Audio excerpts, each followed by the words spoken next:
मी मंचावर पाचारण करते. यात सहभागी होणारे मुलाखतकार व तज्ज्ञांचा मी थोडक्यात परिचय देणार आहे. परिचय देण्याची तशी आवश्यकता नाही, आपण त्यांना ओळखतोच, परंतु या निमित्ताने त्यांच्या कार्याचा उल्लेख करणं इथं उचित ठरेल. लातूरातील ज्येष्ठ अनुभवी फिजिशियन, लोकमान्य ICUचे संचालक डॉक्टर राजेश पाटील. अनेक सामाजिक संस्थांशी ते जोडलेले आहेत व तेथील कार्यभारही ते सांभाळतात. त्यात Samvedana cerebral palsy centre, doctor Bhalchandra blood bank, Vivekananda Sanskar Kendra, Janai प्रतिष्ठान इत्यादींचा समावेश आहे. फॅमिली डॉक्टरची संकल्पना बुडत चाललेली असताना अजूनही अनेक परिवार, अनेक कुटुंब डॉक्टर पाटील सरांशी घट्ट जोडलेले आहेत. डॉक्टर पेशंट नातं कसं असावं याचे काही आदर्श आपल्यासमोर असतात. त्यापैकी एक म्हणजे डॉक्टर राजेश पाटील सर. सरांचं आपण टाळ्यांनी परत एकदा स्वागत करूया. सर, आपण स्थान ग्रहण करावं. लातूरकरांना पुन्हा पुन्हा ज्यांचा अभिमान वाटावा असं अभ्यासू व्यक्तिमत्व, पर्यावरण तज्ज्ञ, लेखक व पर्यावरणीय पत्रकार, ज्यांच्या लिखाणाची महाराष्ट्रानेच नव्हे तर दिल्ली दरबारी सुद्धा दखल घेतली गेली असे श्री अतुल देऊळगावकर. त्यांचं आपण टाळ्यांनी स्वागत करूया. आजवर त्यांनी 15हून अधिक पुस्तके प्रसिद्ध झाली आहेत त्यांची. त्यात विश्वाचे आर्त, ग्रेटाची हाक, डळमळले भूमंडळ अशी बहुचर्चिली गेलेली पुस्तके आहेत. काही इतर भाषिक गाजलेल्या पुस्तकांचे मराठी अनुवादही त्यांनी केलेले आहेत. आपण सातत्यानं त्यांचं लिखाण लोकसत्ता, सकाळ इत्यादी मधून वाचत आलोय.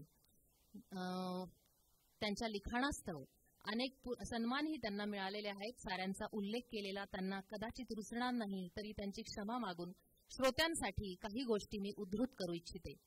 राष्ट्रीय स्तरावरील ग्रामीण पत्रकारिता पुरस्कार, दिल्ली येथील सर्वोत्तम पर्यावरणीय पुरस्कार, महाराष्ट्र शासनाचा उत्कृष्ट ग्रंथ पुरस्कार इत्यादी. इतके असूनही आपल्या मातीशी, लातूरशी सदैव घट्ट नातं जोडलेली ही हस्ती सतत लातूरकरांना चांगलं ऐकायला आणि पाहायला मिळावं यासाठी विविध कलाकारांना व कलाकृतींना आपणापर्यंत पोहोचविण्यासाठी प्रयत्नरत असते. आपण सर्वांनी त्यांचं परत एकदा स्वागत करूया. यानंतर आजच्या हृदय संवादातील एक तज्ज्ञ, सुप्रसिद्ध हृदयरोग तज्ज्ञ, शिवपूजे हार्ट केअरचे संचालक, ज्यांचा अँजिओग्राफी, अँजिओप्लास्टी शिवाय व्हॉल्वोटॉमी, पेसमेकर इम्प्लांटेशन इत्यादी क्षेत्रात हातखंडा आहे. अल्पावधीतच ज्यांनी लातूरकरांच्या हृदयात स्थान मिळवलं आहे असं म्हटलं तर वावगं ठरणार नाही असे डॉक्टर संजय कुमार शिवपूजे. त्यांचंही टाळ्यांनी स्वागत करूया. यानंतर ज्यांचा अनुभव व मार्गदर्शन ऐकण्यासाठी आपण उत्सुक आहात असे आजचे प्रमुख वक्ते डॉक्टर रणजित जगताप सर. मी त्यांना नम्र निवेदन करते की त्यांनी मंचावरील स्थान ग्रहण करावं. एक धीरगंभीर परंतु अतिशय प्रसन्न व्यक्तिमत्व आपल्या भेटीला आज आलेलं आहे. सर्वांचं मनःपूर्वक स्वागत. यानंतर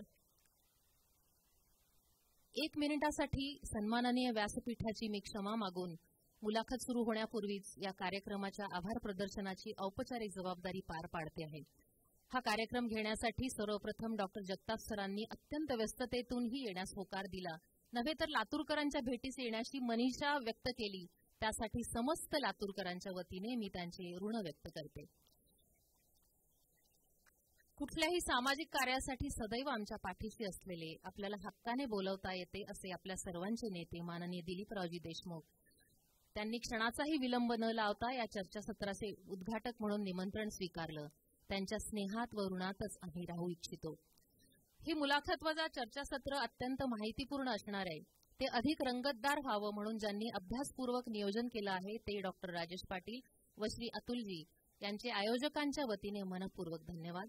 IMA लातूर नेहमीच अशा चर्चासत्रांमध्ये पुढाकार घेतं. त्याचे अध्यक्ष डॉक्टर अनिल राठी यांनी सहकार्याचा हात पुढे केला, त्यांचेही मनस्वी आभार. हे सभागृह दयानंद शिक्षण संस्थेने उपलब्ध करून दिल्याबद्दल संस्थेचे आभार. तुम्ही श्रोत्यांनी उदंड प्रतिसाद दिलायत आणि देत आहात आणि देणारही आहात. शेवटपर्यंत प्रश्नोत्तरांची सरबत्तीही होणार आहे याची मला कल्पना आहे. त्याबद्दल तुमचे मनःपूर्वक आभार. या कार्यक्रमास प्रत्यक्ष वा अप्रत्यक्ष हातभार लावलेले अनेक जण, सर्वांचा नामोल्लेख इथे शक्य होणार नाही.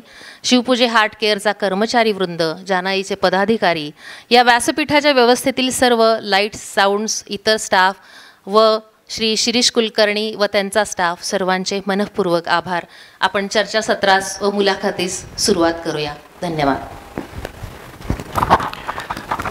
नमस्कार. एखादा कलावंत म्हणजे गायक, चित्रकार, शिल्पकार हे नेहमी असं म्हणतात की आमची कला हीच आमची अभिव्यक्ती असते. त्यांना जे काही व्यक्त करायचं ते कलेतून करतात. तरी देखील त्यातनं जे काही उरतं त्यासाठी वेळोवेळी त्यांना बोलकं करावं लागतं. तसंच हे विविध शाखातील आरोग्य तज्ज्ञ आहेत, ते उपचार देतच असतात. लातूर तर त्यासाठी ख्याती आहे लातूरची, की विश्वासार्ह आणि उत्तम आरोग्यसेवा अनेक पिढ्यांनी दिली आहे. आणि ही परंपरा पुढे या सध्या चालू जी ठेवली जाते आणि त्यातूनच हा हृदय संवाद आज आयोजित केला गेलेला आहे. आणि इथं जमलेल्या सर्व श्रोत्यांना आपण जाताना काहीतरी महत्त्वाचं सूत्र घेऊन जावं यासाठीच हे आयोजन आहे. आणि आरंभीच माननीय दिलीपरावजींनी आपल्याला एक सूत्र दिलेलं आहे. आता दुसरं सूत्र या इथून पुढच्या बातचीतीमधून आपल्याशी उलगडत जाणार आहे. निवेदकांनी आणि परिचय करून देणाऱ्यांनी जे आपल्याला सांगितलं की थेट हृदयाला हात घालणं जसं कलावंत करतात, वक्ते करतात, तसंच हे आरोग्य तज्ज्ञ करत असतात. सर्वसामान्य जनतेला याविषयी अनेक हृदयाचे म्हणल्यानंतर अतोनात प्रश्न पडलेले असतात. कित्येक वेळेला ते सुटत नाहीत आणि त्यासाठी हा सगळा संवाद आणि खटाटोप आहे. तर आरंभी आपल्याला जगताप सर याकडे जाताना असा प्रश्न विचारावासा वाटतो की अलीकडं म्हणजे 1-2 वर्षामध्ये मॅरेथॉनमध्ये व्यायाम करताना आणि तरुण मुलं एकदम कोसळत आहेत आणि त्यांचा हार्ट फेल झालेला आहे. परदेशात, देशात अशा अनेक घटना ऐकायला मिळतात. आणि त्यावेळेला मनात प्रश्न असा येतो की हे तरुण आहेत, व्यायाम करतायत आणि तरी देखील त्यांना हृदयविकाराचा झटका येऊन ते कोसळतात. याची नेमकी कारणं काय आहेत असं वाटतं आपल्याला? बऱ्याच वेळा सर्व काही पाळलं जातं. जसं माननीय दिलीपरावांनी सांगितलं की हरी करी वरी ह्या 3 मेन ज्या गोष्टी आहेत त्या पाळल्या जातात. समाजामध्ये अनेक व्यावसायिक लोक आहेत, नोकऱ्या करणारी लोक आहेत, डॉक्टर्स आहेत, त्यांना डायबिटीस नाही आहे, ब्लड प्रेशर नाही, कोणताही आजार नाही, रेग्युलर व्यायाम करतात, वजन जास्त नाही आहे, स्ट्रेस कमी असेल किंवा स्ट्रेस ते कंट्रोलमध्ये ठेवण्याचा प्रयत्न करतात. तरी मुख्य मुद्दा हा आहे की अशा लोकांना अचानक मृत्यू का येतो. त्याला काही सायंटिफिक कारणं आहेत. काही दोष हृदयामध्ये असू शकतात. त्याच्यामध्ये एक हायपरट्रोफिक ऑब्स्ट्रक्टिव्ह कार्डिओमायोपॅथी नावाचा एक आजार आहे. तर हृदयाचा जो मसल आहे तो असा जाड होतो काही कारणाने. आणि हा आजार बऱ्याच वेळा फॅमिलीमध्ये असतो. म्हणजे वडील, काका, मामा, आई, आजी, आजोबा यांना हा असा आजार असू शकतो की जो कधी लक्षातही आलेला नाही आहे. आणि तरुण मुलांना जर HOCM त्याचा शॉर्ट फॉर्म, तर असा जर मसलचा त्रास असेल तर त्यांच्यामध्ये कोलॅप्स होण्याची शक्यता खूप असते. एस्पेशली म्हणजे ज्यावेळी ते एक्झर्शन होतं, ज्यावेळी ते मॅरेथॉन पळतात किंवा अचानक काहीतरी त्यांच्या शरीरावर व्यायामाचा ताण येतो त्यावेळी. खूप वेळा पाहिलं आपण की ही ईर्ष्या पण असते की मॅरेथॉनमध्ये पळताना काही एक टाईम लिमिटमध्ये मला एवढं पळायचं आहे किंवा मला त्याच्यापेक्षा जास्त वेगाने पळायचं आहे. मग अशा ईर्षेमध्ये आपल्या शरीरामध्ये व्यायाम केल्यानंतर सिम्पथॅटिक ॲक्टिव्हिटी वाढते. त्याच्यामध्ये ॲड्रिनॅलिन सर्ज म्हणजे हे काही जे द्रव्य तयार होतात त्याच्यामुळं रक्तवाहिन्या अशा अचानक आकुंचन पावतात. आणि आकुंचन पावलेली रक्तवाहिनी तात्पुरती रक्तपुरवठा बंद करते. आणि रक्तपुरवठा असा बंद झाला की हृदयामध्ये ॲरिथमियाज म्हणतो आम्ही त्याला, की अचानक हृदय बंद पडणे किंवा व्हेंट्रिक्युलर टॅकिकार्डिया किंवा व्हेंट्रिक्युलर फिब्रिलेशन असे होतात. आणि मग अशा लोकांना आपल्या मॅरेथॉनच्या शर्यतीबरोबर ॲम्ब्युलन्स जात असतात. त्या थांबवून लगेच शॉक मशीन वगैरे रेडी असतं, त्याच्यामध्ये शॉक देतात. ते हार्ट कधी कधी चालू होतं. तो एक असा आजार आहे की ज्याच्यामध्ये ह्या अशा एक्स्ट्रीम ॲक्टिव्हिटी म्हणजे अगदीच टोकाच्या ॲक्टिव्हिटीमध्ये असं होतं. आणि अशीही काही पाहिलेली आहेत मी की जे लोक हाय अल्टिट्यूड म्हणजे कुठल्या तरी बद्रीनाथ, केदारनाथ अशा यात्रेला जातात, त्यांच्यामध्ये काहीतरी बेसिक असतो दोष, बारीकसा ब्लॉक असेल की जो सिग्निफिकंट नाही आहे. म्हणजे जर अशा आपण तपासण्या केल्या तर त्याच्यामध्ये काही दिसत नाही. पण ज्यावेळी हाय अल्टिट्यूडमध्ये जातात त्यावेळी ऑक्सिजनचं प्रमाण कमी असतं आणि ज्यावेळी हृदयाला किंवा ह्याला ऑक्सिजन पोचला नाही की मग अशा वेळीसुद्धा त्यांना कोलॅप्स होण्याची शक्यता असते. आणि अजून एक आजार आहे की जो आम्ही पाहतो की आपल्या ज्या रक्तवाहिन्या आहेत, म्हणजे शुद्ध रक्ताची रक्तवाहिनी आर्टरी म्हणतो आपण त्याला, करोनरी आर्टरी, ह्या जन्मल्यापासूनच ॲबनॉर्मल असतात. म्हणजे त्या वेगळ्याच ठिकाणाहून निघतात. त्यांचा जाण्याचा कोर्स हृदयाच्या जो पृष्ठभागावर असतो त्याच्याऐवजी त्या मसलमधून जातात आणि आत डीप असतात किंवा त्याच्यामध्ये दाबलं गेल्यामुळे रक्तपुरवठा कमी पडतो. मसलमधून जाणारी आर्टरी जर खूप असं स्पंदन वाढलं किंवा व्यायाम केल्यानंतर ती रक्तवाहिनी दाबली गेली तर अशा वेळी तात्पुरता रक्तपुरवठा बंद पडतो आणि अशा पेशंटना अटॅक येतो. ही काही माहीत असणारी कारणं आहेत. आणि बऱ्याच वेळा यंग एजमध्ये सुद्धा ब्लॉक्स येतात. आपल्याला वाटणार नाही किंवा शंकाही येणार नाही. वयाच्या 30व्या वर्षी 32व्या वर्षी त्यांना काही रिस्क फॅक्टर नसताना कदाचित स्ट्रेस असेल किंवा आयसोलेटेड करोनरी स्पाझम होत असेल, अशा लोकांनासुद्धा असा अचानक मृत्यू येण्याची शक्यता असते. आणि याच्याबद्दल कार्डिओलॉजी संजय सर जास्त सांगू शकतील कदाचित. त्यांनाही मी एक छोटासा व्हिडिओ दाखवू इच्छितो इथं. हा एक स्पोर्ट्समन आहे, फुटबॉल खेळतो आहे आणि फुटबॉल खेळत असताना अचानकच तुम्ही पाहाल तर तो क्रॅश झाला आहे, तिकडे कोलॅप्स झाला आहे. हे असं आपण बऱ्याच वेळा पाहतो की कुठं तर पब्लिक प्लेसमध्ये किंवा ह्याच्यामध्ये हे लाईव्ह मॅचच्या ड्युरिंग झालेलं आहे. तर त्याला सरांनी म्हणलेला हायपरट्रॉपिक कार्डिओमायोपॅथी हा आजार होता. हा जवळपास 100मध्ये 2% लोकांना असतो. ह्याचं प्रमाण 40 वर्षाच्या आधी फार जास्त असतं. इथं घडलं काय तर ह्या स्पोर्ट्समनच्या शरीरामध्ये आम्ही एक ICD म्हणजे डिफिब्रिलेटर टाकलेलं होतं. आता तो बघा त्याला एक झटका बसला हलकासा की तो एकदम असा हातपाय हलवतो. तर एक छोटीशी मशीन आहे जी त्याच्या हृदयाला शॉक देते आणि तो लगेच उठून बसतो आणि आता पण तो स्पोर्ट्स खेळतोय. अशा प्रकारची एक सिमिलर घटना एक 2-2.5 वर्षापूर्वी आपल्या क्रीडा संकुलवर पण झाली होती. एक यंग मुलगा क्रिकेट खेळत असताना सडनली त्याचं हार्ट स्टॉप झालं होतं आणि त्यावेळेस आपण त्याला हे इमर्जन्सी उपचार प्रोव्हाइड करू शकलो नाही म्हणून तो आज त्या दिवशी शांत झाला. तर हृदयरोगाची जी तरुण वयामध्ये कारणं आहेत ह्याच्यासाठी आपल्याला मूळ हृदयरोगामध्ये होतं काय ते जाणून घेणं गरजेचं आहे. 2 गोष्टी आहेत. एक, हृदयाच्या रक्तवाहिन्यामध्ये चरबीचे थर बनून अडथळा तयार होणे ज्याला आपण ब्लॉकेज म्हणतो किंवा निमुळती रक्तवाहिनी होणे. ही प्रक्रिया वयोमानानुसार आपल्या सर्वांच्या शरीरात घडत असते. म्हणजे 65-75 नंतर आपल्या मेंदूच्या किंवा हृदयाच्या रक्तवाहिन्या किंवा पोटाच्या रक्तवाहिन्या ह्याच्यामध्ये वयोमानानुसार ही प्रक्रिया घडत असते. मागच्या 30-40 वर्षामध्ये इतकं डेव्हलपमेंट झालं आहे की ह्याच्यामध्ये आपल्यासोबत जीवनशैलीचे बरेच बदल घडलेले आहेत. तर अनुवंशिकता आहे, लठ्ठपणा आहे, लठ्ठपणामुळे वाढलेलं कोलेस्ट्रॉल आहे आणि तरुण वयामध्ये साखरेचं शुगरचं प्रमाण आहे किंवा इन्सुलिन रेझिस्टन्स आहेत. हे फॅक्टर्स आहेत.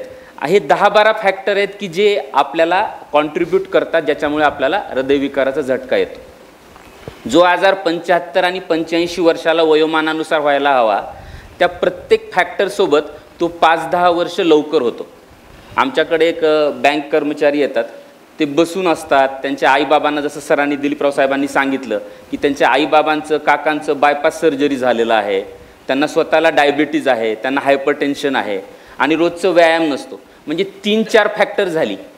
तर हे 3-4 फॅक्टर जेव्हा एकत्र येतात तेव्हा हा आजार जेव्हा 75-85ला व्हायला हवा त्याच्याऐवजी हा 30-40 वर्ष लवकर होतो. म्हणजे आम्ही त्यांना 35 आणि 40मध्येच हार्ट अटॅक म्हणून बघतो. तर सगळ्यात मेन जी कारणं आपण बघतो तरुण वयामध्ये ती सरांनी जसं सांगितलं की जे स्पोर्ट्समन किंवा ॲथलेट असतात, जे हेल्दी लाईफस्टाईल फॉलो करतात, ह्याच्यामध्ये हायपरट्रॉपिक कार्डिओमायोपॅथी म्हणजे हृदयाला सूज होण्याचा आजार हा कॉन्ट्रीब्यूट करतो. हा जनरल पॉप्युलेशनमध्ये जवळपास 2% लोकांना असतो. म्हणजे 100 लोकांमागे 2 लोकांना हा आजार असतो आणि हा अनुवंशिक असतो. आणि दुसरं जे आहे जे मी आत्ता डिस्कस केलं की जी हार्ट डिसीज ब्लॉकेज आणि रक्ताची गाठ होण्याची प्रक्रिया आहे, ही प्रक्रिया या सर्व कारणामुळे कमी वयात होते आणि ज्यामुळे कमी वयामध्ये हृदयविकारचा झटका येतो. पण ह्या गोष्टीने घाबरण्याची आवश्यकता नाही आहे, कारण ह्या सगळ्या आजारांना इलाज असतो आणि हे सगळे आजार वेळेत आपण शोधू शकतो की ज्यांना स्ट्रॉंग फॅमिली हिस्ट्री आहे किंवा ज्यांना असा आजार आहे आणि प्रत्येकालाच ऑपरेशन लागतं असं अजिबात नाही. बऱ्याच वेळा म्हणजे जवळजवळ 90% पेशंटना औषधावर हायपरट्रॉफिक कार्डिओमायोपॅथी असो, त्यांना काही बीटा ब्लॉकर्स आणि हे देऊन कंट्रोलमध्ये ठेवता येतं. कोणत्या लेवलपर्यंत, कोणत्या प्रमाणापर्यंत व्यायाम करायचा, कोणत्या प्रमाणापर्यंत एक्झर्शन करायचं हेही डॉक्टर तुम्हाला व्यवस्थित सांगू शकतात. त्यामुळं सडन डेथ हे आपण टाळू शकतो. छातीत दुखणं, बाकी कुठलाही त्रास झाला तर चालतो, डोकं, मान, पाठ, गुडघा, पण छातीत दुखलं म्हटलं की आपण सगळेजण एकदम घाबरतो, अलार्म असतो. आपल्यालाही जास्त काळजी वाटते, दुसऱ्या कोणाचं ऐकलं तरी आपल्याला काळजी वाटते, घरातल्या कोणाचं असलं तर आपल्याला त्याच्याविषयीचं वाट बघावं असं काही आपल्याला ते नको वाटतं. तर छातीत दुखणं हे हृदयविकार आणि इतर विकार ह्याच्यामध्ये खूप कॉमन आहे. तर याच्याविषयी मी जगताप सरांना विचारतो की छातीत हृदयविकाराचं छातीत दुखणं आणि हृदयविकार नसताना छातीत दुखणं हे कसं ओळखावं आणि त्याच्यासाठी पुढची काय कारवाई करावी. शेजाऱ्यांनी नवीन टी व्ही आणला तरी छातीत दुखतं, शेजारच्या बाईंनी नवीन साडी आणली तरी पोटात दुखतं. अशा अनेक प्रकारांनी छातीत दुखू शकतं. पण कुठलंही छातीतलं दुखणं दुर्लक्ष करू नये. संजय शिवपूजे सरांच्याकडे जावं, त्या आवश्यक त्या टेस्ट सांगतात. कारण प्रत्येक वेळेला हृदयविकारामध्ये छातीत दुखेलच असं नाही, किंवा प्रत्येक वेळेला छातीत दुखलं तर तो हृदयविकार आहे असंही नाही.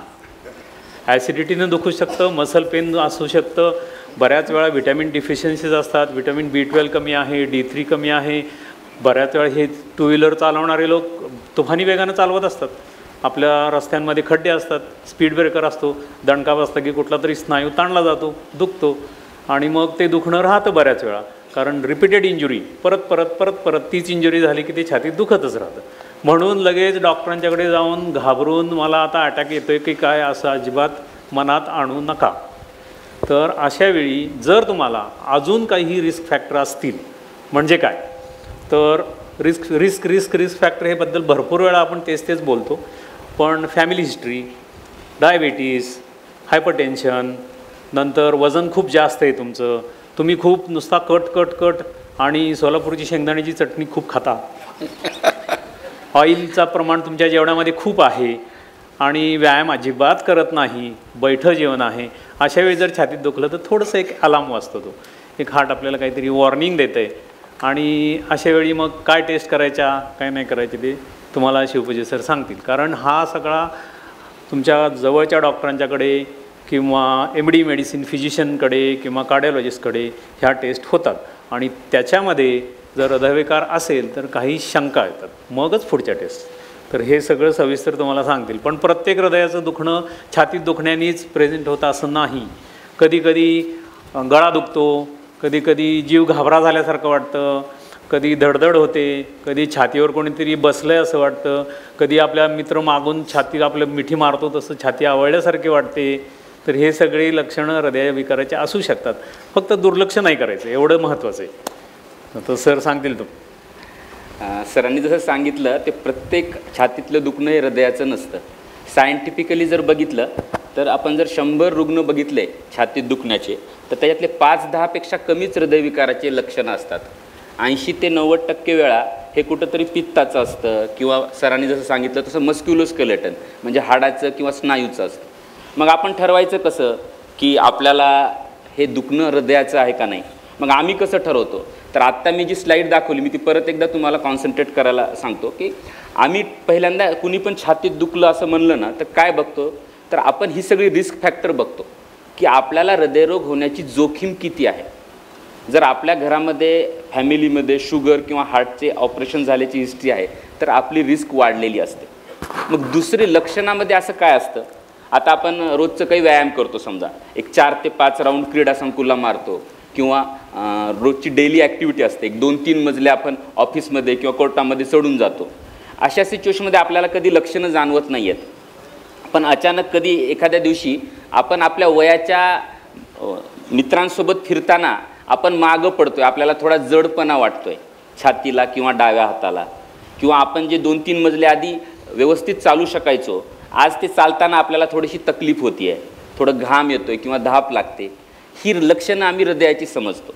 अशा सिच्युएशनमध्ये आपण पुढे व्यायाम करणं किंवा पुढे तसं चालणं, ॲक्टिव्हिटी करणं हे टाळलं पाहिजे. अशा वेळेस आम्ही तुम्हाला काही ECG, ब्लड प्रेशर आणि शुगर अशा 2-3 बेसिक चाचण्या करून घ्यायला सांगतो. जे तरुण वयामध्ये आता सर जसं बोलत होते की हृदयविकाराचा झटका तरुण वयामध्ये काय होतं, आपण 10 दिवस कुठल्या तरी कामामध्ये व्यग्र असतो, बिझी असतो आणि 10 दिवस व्यायाम होत नाही.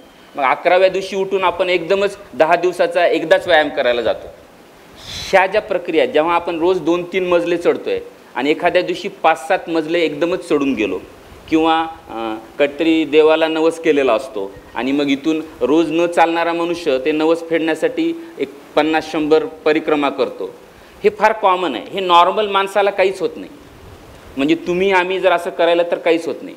पण ज्याला सब क्लिनिकल म्हणजे लक्षणं नसताना, काही हृदय विकाराची आजाराची लक्षणं नसताना त्याला काही ब्लॉकेजेस तयार झालेत, अशा रुग्णाला अशा वेळेस हृदयविकाराचा झटका येऊ शकतो. जी आम्ही सर्वसाधारणपणे 2-3 लक्षणं सांगतो त्यामध्ये छातीत किंवा पाठीत जड वाटणे आणि डाव्या हाताला पण जडपणा येऊ शकतो. आणि हे होत असताना घाम येणे, डोळ्याला अंधारी येणे किंवा धाप लागणे ही हृदयविकाराची लक्षणं आहेत. हे जनरली ॲक्टिव्हिटी केल्यावर, म्हणजे आपण गार्डनमध्ये काम करतो आहे किंवा काही ॲक्टिव्हिटी केल्यावर हे जाणवतं. आणि जर हे जडपणा आपण थांबल्यावर थांबला नाही, हा 10 ते 15 मिनटापेक्षा जास्त कालावधी राहिला तर मात्र आपल्याला त्यावेळेस जाऊन ECG, ब्लड प्रेशर आणि शुगर ह्या 3 बेसिक चाचण्या करून बघणं गरजेचं असतं. या बाबतीत आम्ही सवलत देणार नाही. दोघांचं आमचं सकाळीच बोलणं झाले. जे लोक तंबाखू खातात, जे गुटखा खातात, जे बिडी सिगरेट ओढतात, अशा लोकांना सवलत नाही. छातीत दुखो न दुखो त्यांनी तपासण्या करायच्याच. डॉक्टर जगताप सर, मधुमेहांच्यामध्ये याच्याशिवाय वेगळी लक्षणं असतात आणि छातीत न दुखता सुद्धा हृदयविकार किंवा हार्ट अटॅक येऊ शकतो, त्याच्याविषयी थोडक्यात सांगू शकतो? डायबिटीसमध्ये न्यूरोपॅथी नावाचा एक प्रकार असतो. म्हणजे सगळ्या नर्व्ज आपल्या शिथिल होऊन जातात, त्यांची संवेदना कमी होते. त्यामुळं डायबिटीस ज्यांना खूप दिवसांपासून आहे त्यांना टिपिकल म्हणजे चेस्ट पेन होईल, घाम येईल, अटॅक येताना जे लक्षणं दिसतात ते दिसत नाहीत. त्यामुळे ज्यांना डायबिटीस आहे त्यांनी छातीत दुखण्याची वाट पाहायची नाही आणि त्यांनी रेग्युलरली सगळ्या टेस्ट करायच्या असं शास्त्र सांगतं. की मग किती वर्षांनी करायच्या, तर साधारण तुम्हाला जर जुवेनाईल डायबिटीस म्हणजे खूप तरुण वयामध्ये जर डायबिटीस झाला आहे आणि शुगर्सकडे तुमचं लक्ष नाही आहे, खाण्यापिण्याकडे लक्ष नाही, कंट्रोल चांगला नाही, HbA1c नावाची एक टेस्ट असते, तिची आयडियल रिपोर्ट असायला हवा 5.6, 5.6. तो जर जास्त वर असेल तर तुम्हाला डायबिटीस हा त्रास देणार नक्कीच. कारण डायबिटीस हा शरीराला पोखरणारा आजार आहे. म्हणजे लहानपणी आपण म्हणून साखरेचं खाणार त्याला देव देणार, तर देव काय देतो तर सगळे आजार देतो. त्यामुळं साखरेकडं कधीही दुर्लक्ष करायचं नाही. आणि मला नाही आहे साखर किंवा ती आत्ताच डिटेक्ट झाली ह्याचा अर्थ ती बऱ्याच दिवसांपासून पण असू शकते. तुम्ही टेस्ट केली नाही म्हणून तुम्हाला माहीत नाही. पण ज्यांना साखर आहे त्यांनी पहिली प्रथमदर्शनी बेसिक टेस्ट करून घ्याव्यात. त्या नॉर्मल आल्या तर देवाचं तुमच्यावर खूप कृपा आहे. आणि मग नंतर तुम्ही साखर कंट्रोल चांगला ठेवा. मग तुमचं आयुष्य कसं वाढवायचं, पिरियॉडिकली 6 महिन्याने, वर्षाने परत काय टेस्ट करायच्या ह्या तुम्ही करतच राहायला पाहिजे. आणि डायबिटीसमध्ये तुम्हाला कधीही जाणवणार नाही की मला त्रास होतो आहे, मला हृदयविकाराचं असं लक्षणं दिसत आहेत, असं कधीही जाणवणार नाही. खूप जणांना जाणवतं पण ते अटॅक आल्यावर, कारण त्यांना अटॅकच येऊन जातात सरळ. त्यांचं हृदय वीक होतं आणि दम लागायला लागतो. दम लागणं म्हणजे हार्ट तुमचं डॅमेज झालं, हार्टची पंपिंगची इफिशियन्सी कपॅसिटी कमी झाली. पण हे आपल्याला नको आहे. आपलं हृदय जेवढं स्ट्रॉंग ठेवायला पाहिजे त्याची कपॅसिटी किंवा इजेक्शन फ्रॅक्शन आम्ही जे आमच्या मेडिकल लँग्वेजमध्ये म्हणतो ते टिकून राहायला पाहिजे. हृदयाचा स्नायू चांगला शाबूत राहायला पाहिजे तरच आयुष्य वाढेल. कारण हृदयाचा स्नायू डेड झाला की त्याला कोणीही काही करू शकत नाही. जो मेला तो मेला. या जगामध्ये कोणीही परत जिवंत होत नाही. हृदयाचा स्नायू त्याला अपवाद नाही. ना शिवपूजे सर काही करू शकतात ना मी काही करू शकतो. त्यामुळं तो मरू न देणं आणि एस्पेशली डायबिटीस मधुमेह असणाऱ्या लोकांमध्ये हे पाळणं हे खूप खूप खूप महत्त्वाचं आहे. तुम्हाला काय सांगायचं? डायबिटीजमध्ये जसं सरांनी सांगितलं तर इस्चिमिया हा सायलेंट असतो. म्हणजे संवेदना कमी झाल्यामुळे कळत नाही. आणि मॅक्झिमम रुग्ण आम्ही जी बघतो डायबिटीजमध्ये ते छातीत दुखलं म्हणून फार कमी वेळा येतात. 90% वेळा जसं सर सांगत होते चालल्यावर धाप लागणं किंवा स्नायू कमजोर होऊन दम लागणं किंवा घाम येणं याच्यामुळे येतात. त्यामुळं डायबिटीज रुग्णांना आम्ही वर्षातून एकदा तरी हार्टचं चेकअप करावं ॲटलिस्ट 40 नंतर तर करावंच असं म्हणून आम्ही समजतो. आणि जी हृदयरोग रुग्णाला आम्ही लाईफस्टाईल सांगतो किंवा जीवनशैली सांगतो, जरी हृदयाचा त्रास नसेल तर डायबिटीज रुग्णाने ती सगळी जीवनशैली फॉलो करणं गरजेचं आहे. जगताप सर, मी आपल्याला सांगू इच्छितो, लातूरकरांचं एक भाग्य आहे, त्यांना डॉक्टर सहजगत्या उपलब्ध होतात, जे मोठ्या शहरांमध्ये नाही आहे. परदेशात तर अजून नाही. आपण जाणता की डॉक्टरांची अपॉइंटमेंट मिळाला म्हणून कित्येक जण मेडिकल टुरिझमसाठी भारतात येतात, लातूरमध्येही मोठ्या प्रमाणात येतात. पण प्रश्न असा आहे की समजा घरी रात्री अचानक किंवा प्रवासात हार्ट अटॅक आपण मानतो तशी लक्षणं आहेत, घाम खूप आला आणि छाती असह्य वेदना होत आहेत आणि तो अटॅक आहे, अशा वेळेला त्या पेशंटनं किंवा त्याच्या सोबतच्या लोकांनी काय करावं? ओके, आता एक अटॅक आला, त्याला ब्लॉक्स असतील तर ते माझ्या फायद्याच आहे, कारण ते बायपासलाच पेशंट येणार पुढे. म्हणजे एखाद्याचं पंक्चर काढायचं दुकान आहे, त्याला तुम्ही विचारलं पंक्चर होऊ नये म्हणून काय करायचं, तो काय सांगणार? पण अटॅक आला आणि कोणी अवेलेबल नाही, कोणीच, तर त्या माणसाने हालचाल न करता तिथल्या तिथे पडून राहावं. आता सगळ्यांच्याकडे मोबाईल आहेत, तुम्ही मोबाईलवर फोन करू शकता, मदत मागू शकता. हालचाल न करणे, तुम्ही जर 3ऱ्या मजल्यावर 4थ्या मजल्यावर राहत असाल, पायऱ्या उतरायच्या नाहीत, ज्या जागी आहात तिथे झोपून राहणे. तुमच्या घरात जर ॲस्पिरिनची गोळी असेल तर ॲस्पिरिनची गोळी खाऊन घ्यायची लगेच, 1 असतील किंवा 2 असतील. 150 मिलीग्रॅमची गोळी मिळाली तर फारच छान, 75 असेल तर 75 खा. सॉर्बिट्रेटची गोळी असेल, नसते बहुतेक वेळा, तर कोणाला तरी सांगायचं आपल्या मित्राला सॉर्बिट्रेटची गोळी घेऊन ये रे, जिभेखाली ठेवणे आणि ॲम्ब्युलन्स मागवणे. डॉक्टरांना फोन करणे की आम्ही तुमच्याकडे येतो आहे, ताबडतोब तुम्ही रेडी ठेवा. पेशंटला उचलून खाली न्यायचा, जर उंचावर असेल तर, सलग असेल तरीही उचलून, चालत जायचं नाही. आमच्या अतिशय जवळचे माझे टीचर, त्यांनी हीच चूक केली. डॉक्टर नित्यानंद मांडके सर, तुम्हाला माहीत असतील, पेन होत असताना स्वतः गाडी चालवत गेले ते आणि हॉस्पिटलच्या दारात कोलॅप्स झाले. तर अशा वेळी रेस्ट देणे, हृदयावर एकही प्रकारचा लोड नाही येऊ द्यायचा, त्याचं ब्लड प्रेशर आणि सगळं स्टेबल राहायला पाहिजे. तुमच्या जर काही गोळ्या चालू असतील आधी त्या घ्याव्या तुम्ही तातडीने, ब्लड प्रेशरची गोळी घ्यावी किंवा काही घ्याव्या आणि तातडीनं ॲम्ब्युलन्स मागवावी. जेवढी लवकरात लवकर वैद्यकीय सुविधा तुम्हाला उपलब्ध होईल तेवढी चांगली. आणि शिवपूजे सर लातूरसारख्या ठिकाणी खेड्यापाड्यामध्ये हेच करतात, माझ्यापेक्षा मोठं काम ते करतात की जीव वाचवणे. आम्ही जीव नाही वाचवत, आमच्याकडं ऑलरेडी अर्धमेला झालेलाच पेशंट आलेला असतो, त्याला फक्त त्याचं आयुष्य वाढवतं आम्ही, पण खरा जीव वाचवण्याचं काम इथले सगळे जे फिजिशियन आहेत ते करतात. अतिशय साधा सिंपल माणूस आहे, पण तुम्हाला माहीत नाही किती जीव वाचवलेत त्यांनी. अचानक आलेले अटॅक आलेले पेशंट, त्यांना थ्रम्बोलाईज करणं, त्यांना ती गाठ विरघळण्याची इंजेक्शन देणं, हे सगळं जास्त महत्त्वाचं आहे. आणि मी साधा माणूस आहे असं का म्हणालो, मगाशी ज्यावेळी अंधार पडला होता त्यावेळी म्हटलं काहीतरी करूया, कारण अंधाराचा फायदा घेऊन बरेच लोक बरंच काही करतात, पण नाही म्हणाले. म्हटलं खुर्च्या बदलू आपण, हे करू, पण नाहीत. अतिशय साधा आणि सिंपल माणूस आहे. मी यांना पाहतोय बऱ्याच दिवसापासून की तुम्ही जे सगळं माझं कौतुक केलं त्याच्यापेक्षा संजय सरांचं करायला पाहिजे. इथले जे कार्डिओलॉजिस्ट आहेत, परमेश्वर सर आहेत किंवा अनिल आपले राठोड सर होते पूर्वी, त्यांचा मुलगा आहे, राठी सर आहेत, राजेश पाटील सर आहेत, हे सगळे मोठं काम करतात. कारण हे खेडोपाडी अशा गोष्टी व्हायला पाहिजेत की जिथं तातडीने, त्याला ते म्हणतात की पेन टू निडल टाईम. याचा अर्थ असा की छातीत दुखल्यापासून पहिलं इंजेक्शन आत जाईपर्यंत हा जेवढा टाईम कमी असेल तेवढा पेशंट जगतो, जगण्याची शक्यता वाढते आणि मरण्याची शक्यता कमी होते. तर याच्याबद्दल सर सांगतीलच तुम्हाला 2 शब्द. नाही संजय सर, तुम्ही बोलायचे जे तो गोल्डन आवर आहे ना, त्याच्याबद्दल खुद्द दस्तूर डॉक्टर राजेश यांना सांगू दे.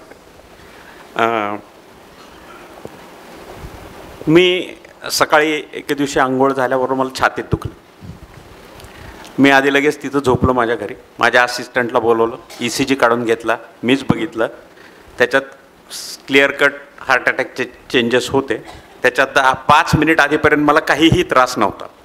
मला त्याच्या आधी ब्लड प्रेशर नव्हतं, मधुमेह नव्हता, लिपिड्स माझे नॉर्मल होते, मी नियमित व्यायाम करत होतो, कुठलाही रिस्क फॅक्टर त्या अर्थाने मला नव्हता. ते झाल्यानंतर ECG बघितल्याबरोबर आत्ता सरांनी सांगितल्या त्या गोळ्या, त्याच्यासोबत ॲस्पिरिन, क्लोपिडोग्रेल, ॲट्रोवास्टॅटिन आणि सॉर्बिट्रेट ह्या घेतल्या. असिस्टंटला आणि बायकोला सांगितलं ॲम्ब्युलन्स बोलवा, दवाखान्यात जायचं आहे. तिने लगेच डॉक्टर शिवपूजेंना फोन केला. योगायोगाने डॉक्टर संजय शिवपूजे कॅथलॅबमध्येच होते. माझा मुलगा तो पण डॉक्टर सुमित पाटील, तोही कार्डिओलॉजिस्ट आहे, त्यावेळेला तो हैदराबादमध्ये होता. त्याचं आणि डॉक्टर शिवपूजेंचं बोलणं झालं. ॲम्ब्युलन्स बोलवली. ते सुरू झाल्यावर कळलं मला. मी डोळे बंद करून गोळ्या घेतल्या आणि शांत पडून राहिलो. आमचे असिस्टंट आले. त्याने म्हणले चला सर ॲम्ब्युलन्स आल्या. मी म्हणलं मी चालत येणार नाही, मला उचलून न्या. स्ट्रेचरवर मी खाली गेलो. स्ट्रेचरवर डोळे बंद करून बसलो. झाल्यापासून शिवपूजा हॉस्पिटलवर गेलो. शिवपूजा डॉक्टरांना माहिती होतं. त्यांनी माझी स्ट्रेचरवरच 2D इकोकार्डिओग्राफी केली. ते केल्याबरोबर त्यांनी लगेच मला कॅथलॅबमध्ये घेतलं आणि 40 ते 45 मिनिटात लातूरमध्ये मला हार्ट अटॅक आल्यापासून माझी प्रायमरी एन्जिओप्लास्टी म्हणतात ती सक्सेसफुल झाली.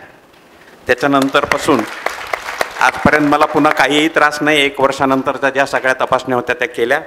त्याआधी पण मी करत होतो. त्याच्यानंतरही डॉक्टर शिवपूजे सरांनी सांगितल्याप्रमाणे जे जीवनशैलीतले बदल आवश्यक आहेत ते करतो आहे. गोल्डन आवर ज्याला म्हणतात, 45 मिनिटात लातूरसारख्या ठिकाणी माझी प्रायमरी एन्जिओप्लास्टी झाली. आज आपल्या लातूरकरांना सगळ्यांना अभिमान वाटावा अशी आज आपल्या वैद्यकीय क्षेत्राची परिस्थिती आहे. आपण सगळेजण त्याबद्दल कृतज्ञ राहू आणि आपल्या स्वतःबद्दल योग्य तो अभिमान बाळगू. मला वाटते MBBS ॲडमिशनसाठी जसा लातूर पॅटर्न आहे तसा मेडिकलमध्ये सुद्धा लातूर पॅटर्न आता सगळीकडे आपण देशभरात रुजवायला पाहिजे. धन्यवाद पाटील सर, तुम्ही तुमचा अनुभव शेअर केल्याबद्दल. बऱ्याच वेळा इकोस्प्रिन सोपसारखीच ना आपल्याकडे घरी दुसरी एक गोळी असते, आपण त्याला डिस्प्रिन असं म्हणतो, आणि ती जवळपास 600-650 मिलीग्राम पॉवरची असते. तर जर इकोस्प्रिन नसेल, डिस्प्रिन असेल तर ती आपण अर्धी खारावी आणि ती खाणं अपेक्षित आहे. आपण जिथे कुठे आहे, सरांनी ऑलरेडी डिटेलमध्ये सांगितलं की आपल्याला काय करायचं आहे. आपले कपडे जर टाईट असतील तर ते लूज करावेत. जिथे कुठे आहे शक्य असेल तर आराम खुर्चीसारखं जागेवर बसावं. आपण स्वतः काहीच हालचाल करू नये. बऱ्याच वेळा रुग्ण स्वतः गाडी चालवत येतो, जसं सरांनी सांगितलं, किंवा स्वतः ड्राईव्ह करत होतो. तो सांगतो सुद्धा मला छातीत दुखतं, मी स्वतः ड्राईव्ह करताल. हे चुकीचं आहे. तुम्ही तुमच्या मित्राला बोलवा किंवा सहकार्याला कुणाला तरी सांगा. थोडं सहज असेल तर तुम्ही गाडीमध्ये येऊ शकता. ही एक डिस्प्रिन एमर्जन्सी सगळ्यांच्या सोबत असणं अपेक्षित आहे. आता आपण जर इथं बसलो आहे, जर आपण मराठवाड्यामध्ये पाहिलं तर प्रत्येकाच्या खिशामध्ये जवळपास 10 लोकांमध्ये 2-4 तरी ती डब्बी निघते, ज्याच्यामध्ये चुना आणि तंबाखू असतं, आणि फार कॉमन आहे. पेशंटला जर असं विचारलं की बाबा हे व्यसन आहे का, तर ते व्यसन नाही, छंद आहे असं म्हणतात. तर आपण जेव्हा सोशली हे करतोय, ट्रॅव्हल करतोय, खास करून एज्युकेटेड लोकांनी, त्याच्यासोबत एक डिस्प्रिन गोळी सोबत ट्रॅव्हल करताना असणं गरजेचं आहे. ती एखाद्या आपल्या जवळच्या व्यक्तीचा किंवा अनोळखी व्यक्तीचा प्राण वाचवू शकते. ती खाताना एक छोटीशी प्रिकॉशन घ्या. ती कडू लागते, बिटर टेस्ट असते तिची, पण तिला आपल्याला चावून खायचं आहे, कारण की ती अन्ननलिकेतून पोटात जाऊन रक्तात काम करायला तिला 2 तास लागतात. पण जेव्हा आपण ती चावून खातो त्यावेळेस ती म्युकोजामधून ॲब्झॉर्ब होते आणि ती एक 10 मिनिटात काम करायला सुरू करते. आणि बऱ्याच वेळा असं होतं की ती गोळी खाल्ल्यावर दवाखान्यात पोहोचेपर्यंत पेशंटचं दुखणं कमी झालेलं असतं. आणि पुढची प्रक्रिया आहे की आपण जिथे आहे तिथून जगताप सरांकडे किंवा माझ्याकडे पुन्हा पर्टिक्युलर डॉक्टरकडे जाण्यापेक्षा जे दवाखाना सगळ्यात जवळ आहे, जिथे क्वालिफाईड डॉक्टर आहेत, जिथे ECG काढण्याची सुविधा आहे आणि जिथे ICU आहे, अशा ठिकाणी जाऊन एक एमर्जन्सीमध्ये ECG आणि BP करून बघणं, आणि एक रक्ताची छोटीशी तपासणी असते ट्रोपोनिन म्हणून. ही तपासणी केली की तुम्हाला लगेच कळून चुकतं की हे हृदयविकाराचा झटका आहे का नाही. आणि आजकाल सोशल मीडियाचा वापर किंवा जे डिजिटल म्हणतोय आपण व्हॉट्सअपचा न्याच्यावर, हे रिपोर्ट्स फार लवकर शेअर होऊ शकतात. आता मी सकाळपासून सरांसोबत 1 तासभर झाला आहे आणि ॲटलिस्ट 10-20 जणांचे रिपोर्ट सरांनी स्वतः पाहिलेत. त्यांचे उंड पाहिलेत, त्यांचे ब्लड रिपोर्ट पाहिलेत, त्यांना सल्ला दिलेत. हा त्याचा सदुपयोगच आहे. तर मला वाटतं की आपण अशा सिच्युएशनमध्ये जितकं लवकर शक्य आहे ते जवळचं मेडिकल केअर सेंटरला जावं आणि डिस्प्रिन आणि सोबत सॉर्बेटेड असेल तर त्याचं सेवन करावं. अजून एक मी सुचवू शकतो साहेबांना की प्रत्येक 30 किलोमीटरच्या परिघामध्ये एक कार्डियक ॲम्ब्युलन्स ठेवावी की जी पटकन पोहोचू शकेल, की जिच्यामध्ये पॅरामेडिक्स आहेत, ज्याच्यामध्ये शॉक मशीन आहे, ज्याच्यामध्ये व्हेंटिलेटर आहे, ज्याच्यामध्ये ही सगळी औषधं आहेत, थ्रॉम्बोलिसिस नावाचं जे इंजेक्शन आपण देतो रक्ताची गाठ विरघळण्याचं ते आहे, की कुठेही बोलवलं की ती 30 मिनटाच्या आत जर पोचली तिथे तर त्या माणसाचा जीव वाचू शकतो. आणि सरकार करतंही हे प्रयत्न. साहेबांच्या काळात सुद्धा त्यांनी भरपूर प्रयत्न केलेले आहेत. BVGच्या माध्यमातून बऱ्याच ॲम्ब्युलन्स आपल्याला पूर्ण महाराष्ट्रामध्ये मिळालेले आहेत आणि ह्या ॲम्ब्युलन्स जागोजागी ठेवल्या. फक्त एक 100 किंवा 108 किंवा अशा नंबरला फोन केला तर ती ॲम्ब्युलन्स तिथे जाऊन त्या माणसाला शिफ्ट करण्यापासून ही सगळी प्रायमरी ट्रीटमेंट म्हणतो आपण, जी सुरुवातीची जी सेवा आहे ती देऊ शकतात आणि त्यातून अनेक जीव वाचू शकतात. तर त्या दृष्टीनं प्रयत्न करायला नक्कीच हरकत नाही. आणि तुम्ही तो तुमच्या मतदान द्यायच्या आधी तो एक ठेवा अजेंडा की आम्हाला असं पाहिजे. जसे आपण रस्ते मागतो, जसे आपण पाणी मागतो, जसं आपण रेल्वे आमच्या गावात पाहिजे मागतो किंवा मराठा आंदोलन करतो आपण, आम्हाला रिझर्वेशन पाहिजे, तसा हे एक पण आम्हाला 30 किलोमीटरच्या परिसरात एक ॲम्ब्युलन्स हवी, असं तुम्ही त्याशिवाय मत देणार नाही असं एक आग्रह करा. सर, अशा आत्ता तुम्ही जे सजेस्ट केलं अशा प्रकारचं एक मॉडेल तामिळनाडूसारख्या राज्यात एक यशस्वीपणे राबवलं जात आहे, त्याच्याविषयी थोडक्यात सांगू शकाल? तर ती मला कल्पना. तामिळनाडूमध्ये काय आहे, तिकडं त्यांनी प्रोटोकॉल बनवलेले आहेत. तिथे काही पर्टिक्युलर एरियामध्ये इमर्जन्सीमध्ये थ्रोम्बोलिसिस ही सगळ्यात मेन ट्रीटमेंट असते. जेव्हा आम्ही किंवा कुणीही तुम्हाला मेजर हृदयविकाराचा झटका आला आहे म्हणून सांगतो, त्यावेळेस आपण त्याला एक विदिन 60 to 90 मिनिट्स जर असेल तर त्याला आपण गोल्डन पिरियड म्हणतो. या गोल्डन पिरियडमध्ये होतं काय, जे स्नायू मृत होणार आहेत ते मृत होण्याच्या ऐवजी ते स्नायू जिवंत राहतात. 24 तासापर्यंत ते इंजेक्शन देतो आम्ही, पण ते डॅमेज कंट्रोल मोडमध्ये जातं. तर जितकं लवकर ते इंजेक्शन भेटेल, तर तामिळनाडूमध्ये त्यांनी हा प्रकल्प राबवला आहे की ज्याच्यामध्ये 30-40 किलोमीटरमध्ये कुणालाही अशी लक्षणं आली तर ॲम्ब्युलन्समध्ये पेशंटला लगेच थ्रोम्बोलिसिस दिलं जातं, जेणेकरून त्याची आर्टरी जी आहे, ब्लॉकेज जी रक्ताची गाठ आहे ती लवकरात लवकर विरघळली जाते.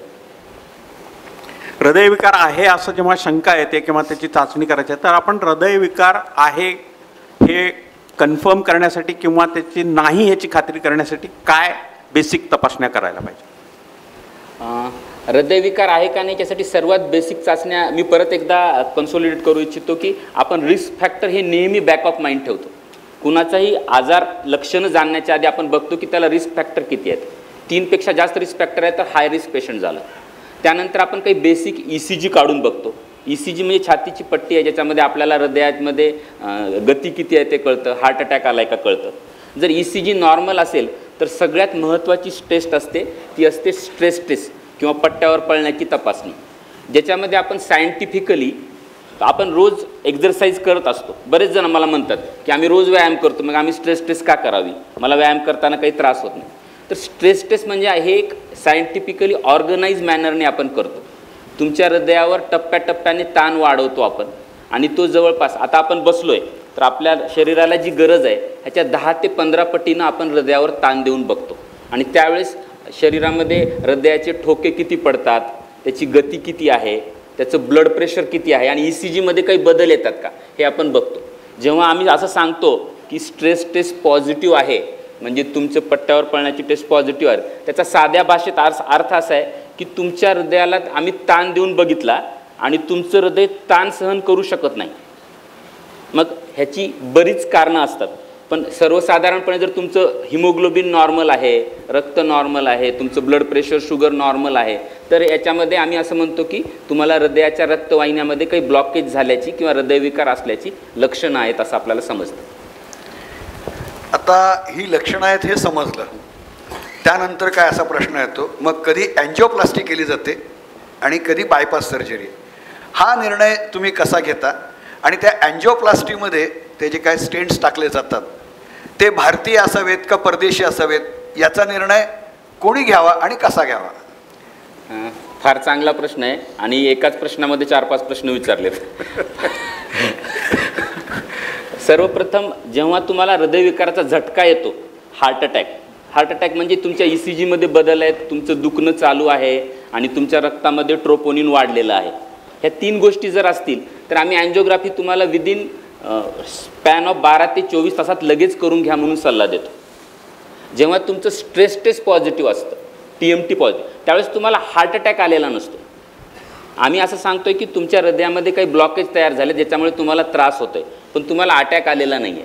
त्यावेळेस आपल्याकडे वेळ असतो, तर अशा वेळेस आम्ही तुम्हाला सांगतो की इलेक्टिव्ह अँजिओग्राफी. इलेक्टिव्ह म्हणजे आपण मुहूर्त काढून 15 दिवस महिन्याभरामध्ये अँजिओग्राफी करून घ्यावी आणि तोपर्यंत ज्या आपण गोष्टी आत्ता बोललो त्या गोष्टी टाळाव्यात. ओव्हर एक्झर्शन किंवा व्यायाम फार करणं हे तोपर्यंत आम्ही टाळण्याला सांगतो आणि तोपर्यंत काही रक्त पातळ होण्याची आणि सॉर्बिट्रेटची गोळी देतो.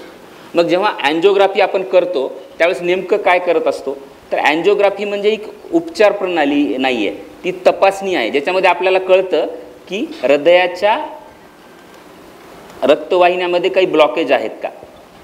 मी एक छोटंसं व्हिडिओ क्लिप दाखवू इच्छितो. ही एक रक्तवाहिनी आहे ज्याच्यामधून रक्त चाललं आहे आणि तिथं ब्लॉकेज तयार झालं आहे.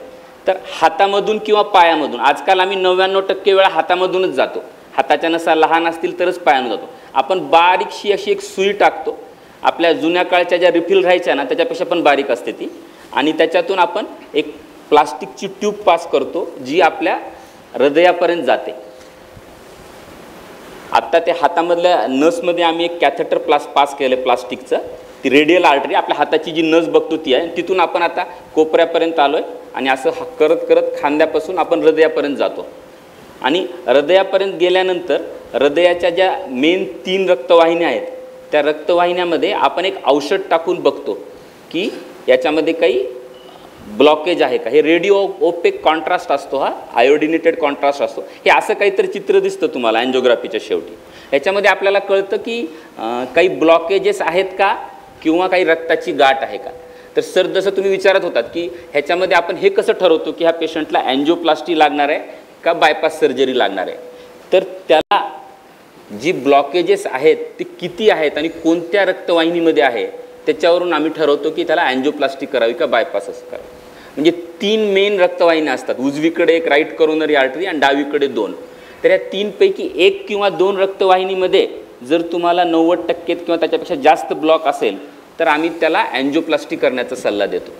आणि जर समजा मेन रक्तवाहिनी जी आहे डाव्या बाजूची त्या मेन रक्तवाहिनीमध्ये किंवा 3पेक्षा जास्त ब्लॉकेज असतील आणि रुग्णाला समजा डायबिटीज असेल किंवा इतर काही कोमॉर्बिड असतील तर अशा रुग्णांना बायपास सर्जरी करण्याचा सल्ला देतो. कुठल्या रुग्णामध्ये बायपास सर्जरी करावं ह्याच्याबद्दल सर जास्त चांगल्या प्रकारे सांगू शकते. ते काय एक ते ग्रेडिंग आहे. असं समजा आपला एक साधा सिंपल प्रॉब्लेम आहे, घरातलं काहीतरी पैशाची अडचण आहे, आपण गावातल्या देवाकडे जातो, नमस करतो, झालं काम. त्याच्यापेक्षा जरा बदली करायची, जरा नोकरी पाहिजे, हे पाहिजे, मग त्याला पुण्याला दगडूशेठ हलवायला नमस करू. त्याच्यापेक्षा जरा मोठं काम असेल, काहीतरी मोठा बिझनेस काढायचा आहे, बजाऊ तिरुपती बालाजीला. आणि मग काय मिनिस्टर व्हायचं आहे, मंत्री व्हायचं आहे, मुख्यमंत्री व्हायचं आहे की मग डायरेक्ट कुठल्या तरी मोठ्या देवाला बद्रीनाथ केदारनाथ तिकडेच जाऊन नमस करायला.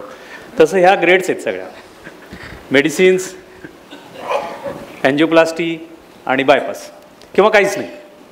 ह्या समजा आपण सुरुवातीला काहीच नाही करू, जर किरकोळ काहीतरी असेल तर काहीच नाही होतं. मग तुम्ही तुमचे रिस्क फॅक्टर मॉडिफाय करा, स्मोकिंग सोडून द्या, तंबाखू बंद करा, डाएट सांभाळा, रेग्युलर व्यायाम करा, तुम्ही छान राहा. नंतर समजा हे काहीतरी किरकोळ निघाला दोष तर मग औषधावर सुद्धा बऱ्याच वेळा होऊन जातो. आणि औषधावर आत्तापर्यंत कित्येक वर्षांपासून बऱ्याच डॉक्टरांनी ट्रीट केलेले आहेत पेशंट आणि ते चांगलेही राहिलेले आहेत. मला कालच सांगत होते 93 साली कुठल्या तरी लातूरमधल्या फिजिशियननी सांगितले की तुला ऑपरेशनची जरूर नाही, तो पेशंट अजूनही चांगला आहे. आणि मग दुसऱ्या कोणत्या तरी डॉक्टरांच्याकडे गेला की त्यांनी सांगितले बायपास करून घ्या. म्हणजे प्रत्येकालाच हे सगळं लागतं असं नाही आहे. अँजिओप्लास्टी आणि बायपास ह्या पुढच्या स्टेप झाल्या, मग आपलं तिरुपती बालाजी किंवा कुठले तरी पुढचे. तर तसं अँजिओप्लास्टी लागणार असेल तर त्यांना इंडिकेशन्स आहेत. आता लोक काय करतात, आपल्या मनाने सांगतात. तुम्ही ज्या डॉक्टरांच्याकडे जाल डॉक्टर सांगतो नाही नाही तुम्हाला बायपास पाहिजे, नाही नाही तुम्हाला अँजिओप्लास्टीमुळे आपण 4 स्टेंट घालू, 5 स्टेंट घालू. पण याच्याबद्दलची शास्त्रीय माहिती सर्वांना उपलब्ध आहे.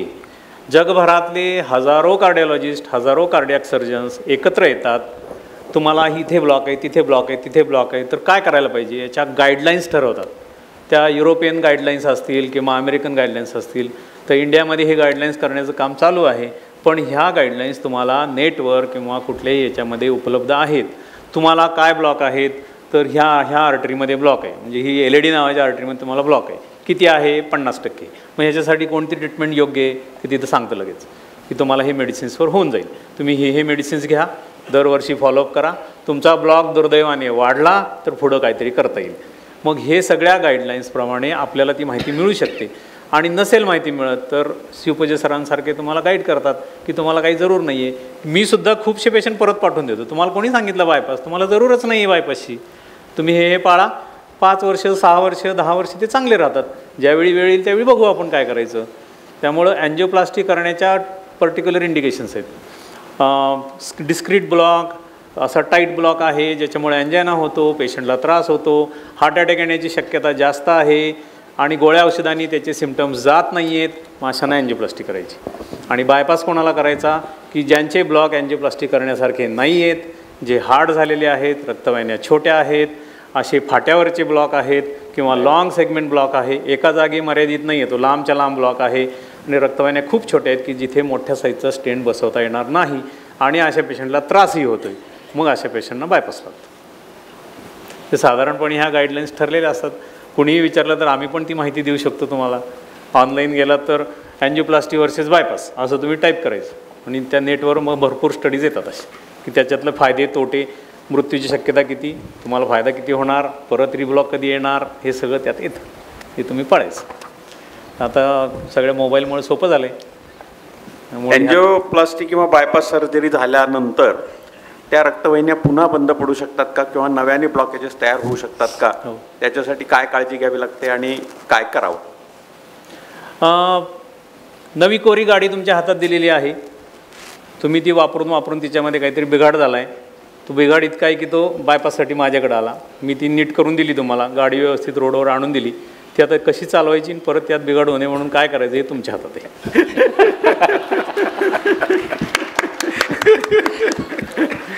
मग परत ब्लॉकेज येतात, परत येऊ शकतात, परत अटॅक पण येतो आणि येऊ नये म्हणून जे सगळं सकाळपासून आपण रिस्क फॅक्टर बोलतोय तेच सगळं असतं, परत तेच पाळावं लागतं.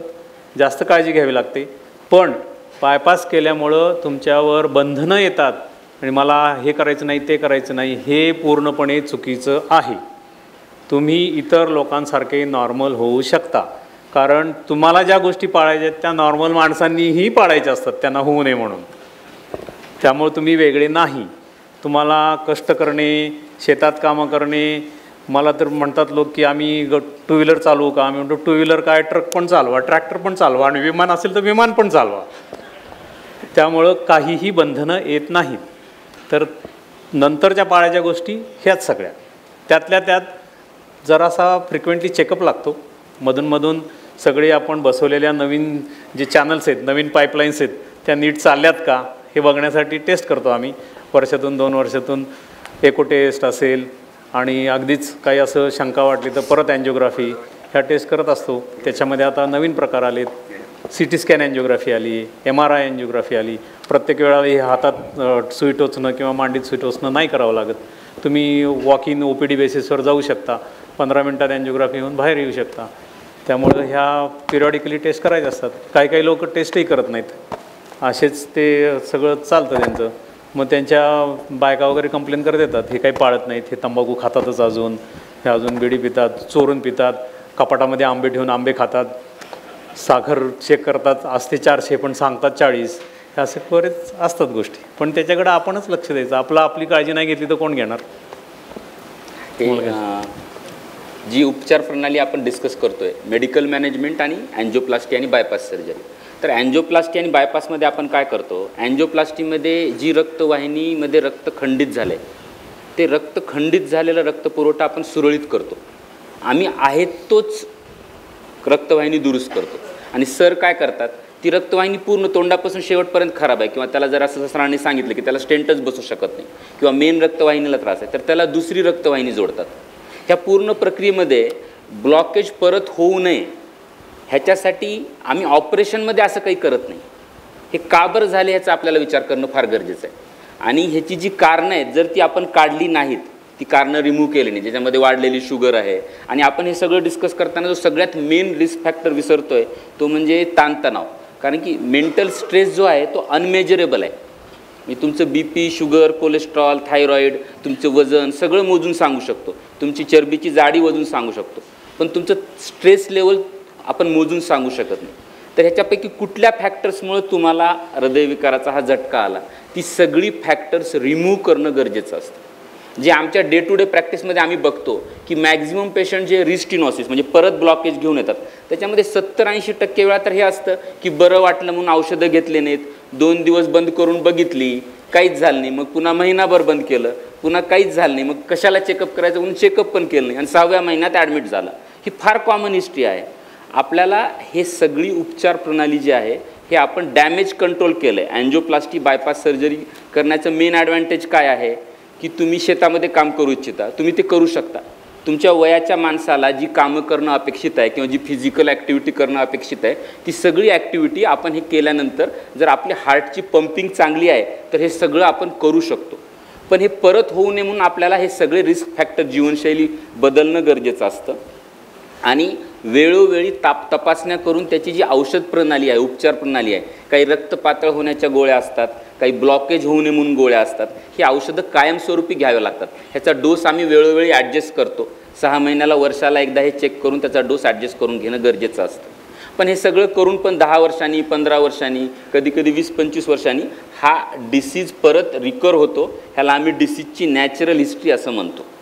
जर आपण पेशंटला काहीच केलं नाही, एखादा हृदयविकारचा झटका आलेला पेशंट आहे आणि त्याला काहीच उपचार घेतला नाही, मला काहीच घेतलं नाही, तर 30% रुग्ण नॉर्मल रेस्ट्रिक्टेड लाईफस्टाईल जगतात.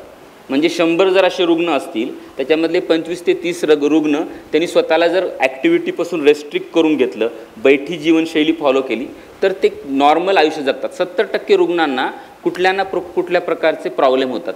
त्यांना परत हृदयविकाराचा झटका येणे किंवा धाप लागणे, हार्ट फेल्युअर जसं म्हणतो आम्ही, किंवा त्याला ॲक्टिव्हिटी ज्या आहेत, म्हणजे आजी आजोबा लोकांना मंदिरात जायचं असतं, थोडं घरातल्या ॲक्टिव्हिटी करायच्या असतात, ते सगळे रेस्ट्रिक्ट होऊन जाते.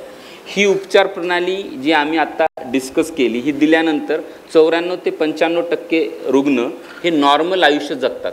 त्यांची जीवनशैली रेस्ट्रिक्ट होत नाही, त्यांच्या वयाच्यानुसार ती सगळी कामं करू शकतात. पण ह्या 3 गोष्टी ज्या सगळ्यात महत्त्वाच्या आहेत, परत त्रास होऊ नये किंवा परत ब्लॉकेज होऊ नये, ह्याच्यामध्ये आहे की तुमचे जे रिस्क फॅक्टर आहेत, जी कारणं आहेत ती तुम्ही काढली पाहिजेत. आपण आनुवंशिकता बदलू शकत नाही, आपल्या आईबाबांना आजार आहे तर आपण ते बदलू शकत नाही, पण जे रिस्क फॅक्टर आहेत, आपण व्यायाम करत नाही, लठ्ठपणा आहे, हे सगळे चेंज केले पाहिजेत. वेळोवेळी कमीत कमी 6 महिने ते 1 वर्षाला हृदयाची चाचणी करून घेणं गरजेचं आहे की केलेलं काम सगळं व्यवस्थित आहे का. आपण गाडीची सर्व्हिसिंग करतो दर 10,000 किलोमीटरला, तर मग आपल्या स्वतःच्या शरीराची पण असं चेकअप करणं गरजेचं आहे. आणि तिसरं जे सगळ्यात महत्त्वाचं सांगू इच्छितो की ड्रग कॉम्प्लायन्स फार महत्त्वाचं आहे. पाटील सर पण ॲग्री करतील याच्यावर की बरेच पेशंट बरं वाटलं की औषधं बंद करतात, पण हे विकार असे आहेत की ज्याच्यामध्ये तुम्हाला बरं वाटलं तरी काही गोळ्या, 1-2 गोळ्या रक्त पातळ होण्याच्या आणि ब्लॉकेज न होण्याच्या तुम्हाला लाईफ लाँग म्हणजे आयुष्यभर खाणं गरजेचं असतं, खास करून पॅरालिसिस आणि हार्ट अटॅकच्या रुग्णांमध्ये. खरं सांगू का, हे सगळं आमचं पुस्तकी ज्ञान आहे. तुम्ही जर घरातल्या वडीलधाऱ्या माणसांना विचारलं ना ते बरोबर सांगतात कसं वागायचं, कारण ते 90 वर्ष जगलेले आहेत, 100 वर्ष जगलेले आहेत, त्यांचं एवढं आयुष्य आनंदात गेलेले आहे. आणि म्हणून साहेबांनी या सगळ्याचं सूत्र सकाळी 2 शब्दात सांगितलं की कुणीही 100 वर्ष जगणार नाही आहे. जे जगायचे ते आपल्याला चांगलं जगायचं आहे, समाधानाने जगायचे. त्यामुळे तुम्ही सुखी राहा, तुम्ही निवांत राहा आणि दुसऱ्याला त्रास नका देऊ, शेजाऱ्याला त्रास नका देऊ, आणि दुसऱ्याला त्रास कसा होणार नाही ह्याच्यात आपला आनंद आहे. आणि रात्री झोपताना एक म्हणायचं की आजचा दिवस माझा मी सुखी आहे का, आणि सुखी असेल तर मी दुसऱ्याला चांगलं वाटावं किंवा मला आनंद व्हावा असं काय काम केली मी, कोणाला मदत केली, कोणाला हेल्प केली, कोणाला काहीतरी सहकार्य केलं, कोणाला काय केलं, तर ती जी सुखाची झोप आहे तीच मला रोज मिळाली तर हृदयविकार होणारच नाही.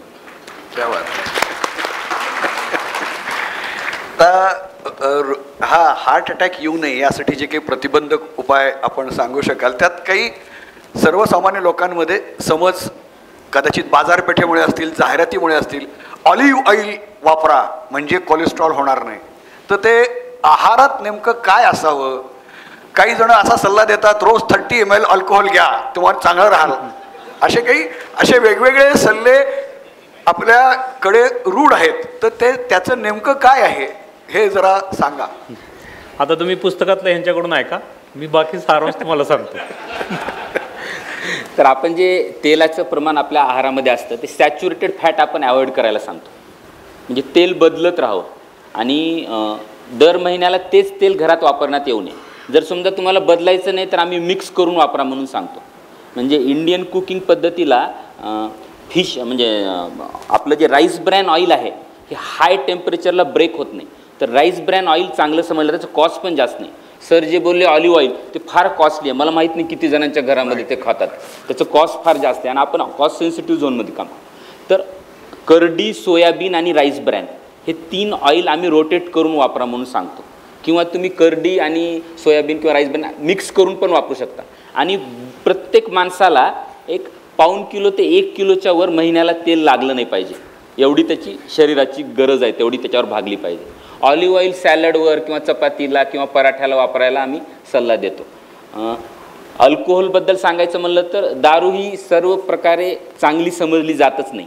ती हृदयाची गती कमी जास्त होणारे आजार देते, हृदयाच्या स्नायूमध्ये कमजोरी देते, हृदयाच्या रक्तवाहिन्यामध्ये ब्लॉकेज करण्याला कारणीभूत असते आणि हृदयाच्या झडपामध्ये लिकेज पण कॉज करते. त्यामुळं दारू पिण्याचा सल्ला कुणालाच आपण देत नाही. जे लोक ऑलरेडी अल्कोहोल कन्झ्युम करतात, की ज्यांचं अल्कोहोलचं सेवन आहे, अशा लोकांना कुठंतरी त्याला मॉडरेशन करा म्हणून आम्ही सल्ला देतो. म्हणजे रेड वाईनमध्ये काही अँटीऑक्सिडंट आहेत जे की हार्टसाठी उपयोगी समजले जातात, जे आपल्या रंगीत फळभाज्यामध्ये पण असतात. म्हणजे पालक आहे, मेथी आहे, जे सायट्रस फ्रूट आहे जसं आवळा आहे, ह्याच्यामध्ये हे अँटीऑक्सिडंटचं प्रमाण जास्त असतं. तर रेड वाईनमध्ये तसं असतं. त्यामुळे 24 तासामध्ये एक 30 ml रेड वाईन जे लोक ऑलरेडी कन्झ्युम करतात त्यांना घेण्याची आम्ही मुभा देतो. आम्ही असं कुणाला सांगत नाही की तुम्ही रोज 30 ml औषध म्हणून रेड वाईन घ्या, हा सल्ला तुम्हाला कुणीच डॉक्टर देणार नाही, कारण ते स्वतः घेतात.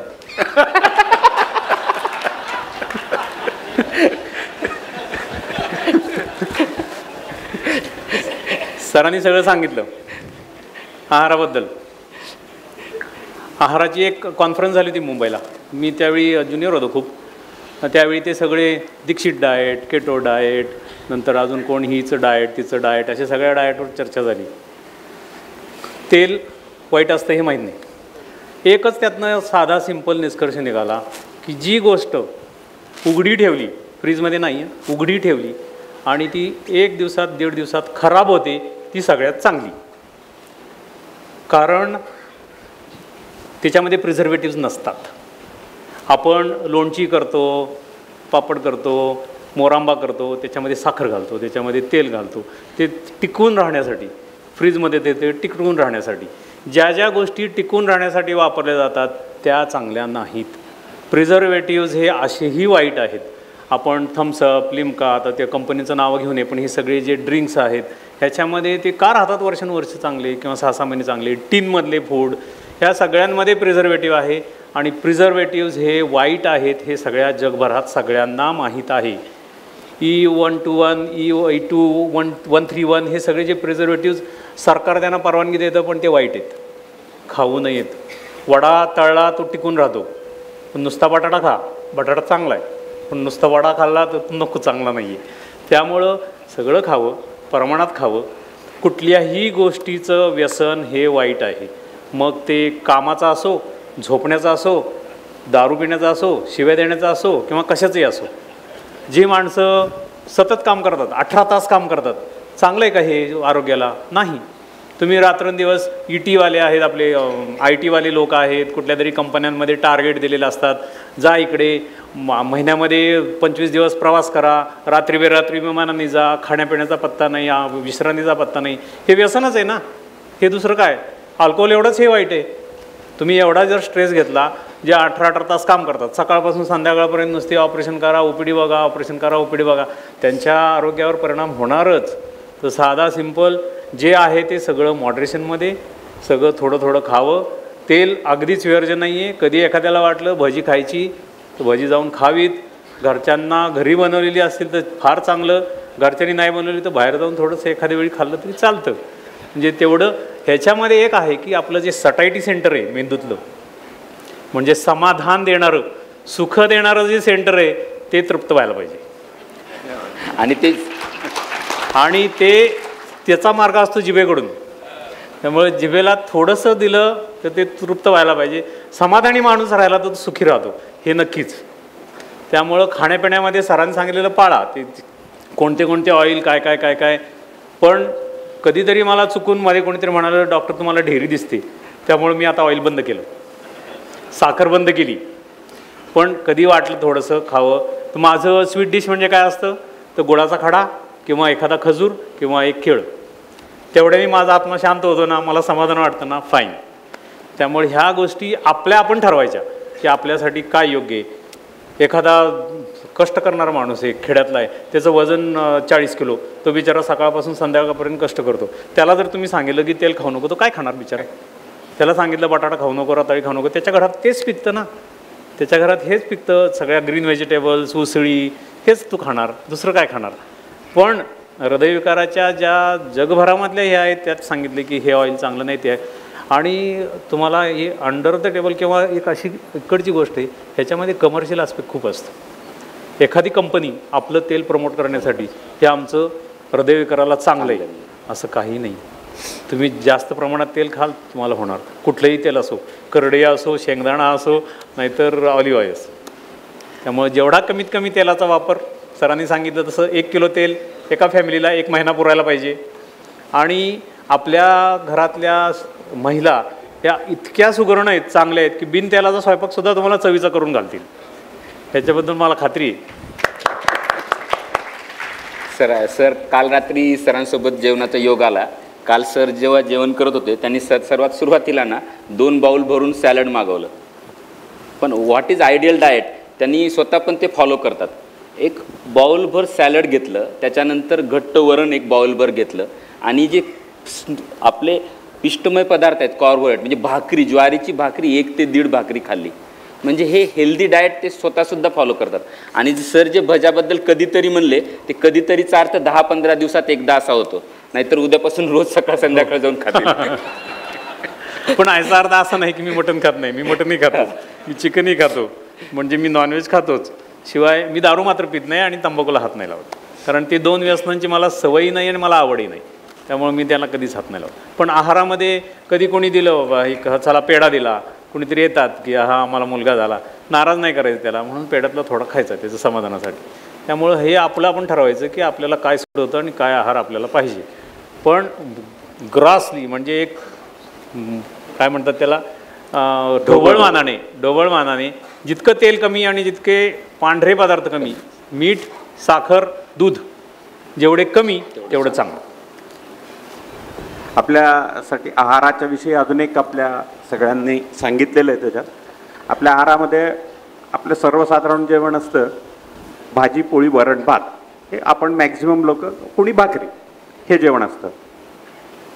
ह्याच्यामध्ये वरण जे आपण एक समजा असं गृहीत धरू 1 वाटी वरण खाल्लं तर त्याच्यात साधारण पाव वाटीच एवढं ते डाळ असते, बाकी पाणी, फोडणी, भाज्या, कांदा असं काही असतं त्याच्यामध्ये. तर आपलं सर्वसाधारण जे आहार आहे त्याच्यामध्ये आपल्याकडं प्रथिनांचं प्रमाण खूप कमी असतं आणि कार्बोहायड्रेट्सचं प्रमाण जास्त असतं.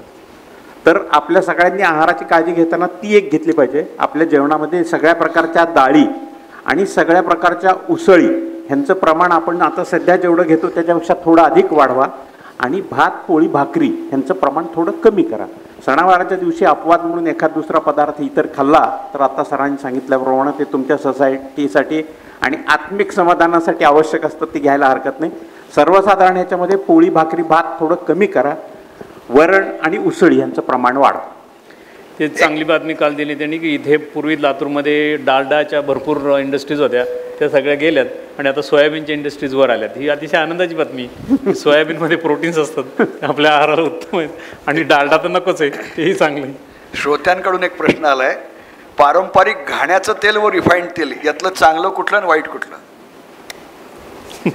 असं काही फरक नसतो. पण सरांनी आत्ता जे सगळ्यात महत्त्वाचा मुद्दा सांगितला ना, तो तुम्ही नोटीस केला का नाही माहीत नाही मला, की जे काही खायचं आहे ते फ्रेश खाल्लेलं चांगलं.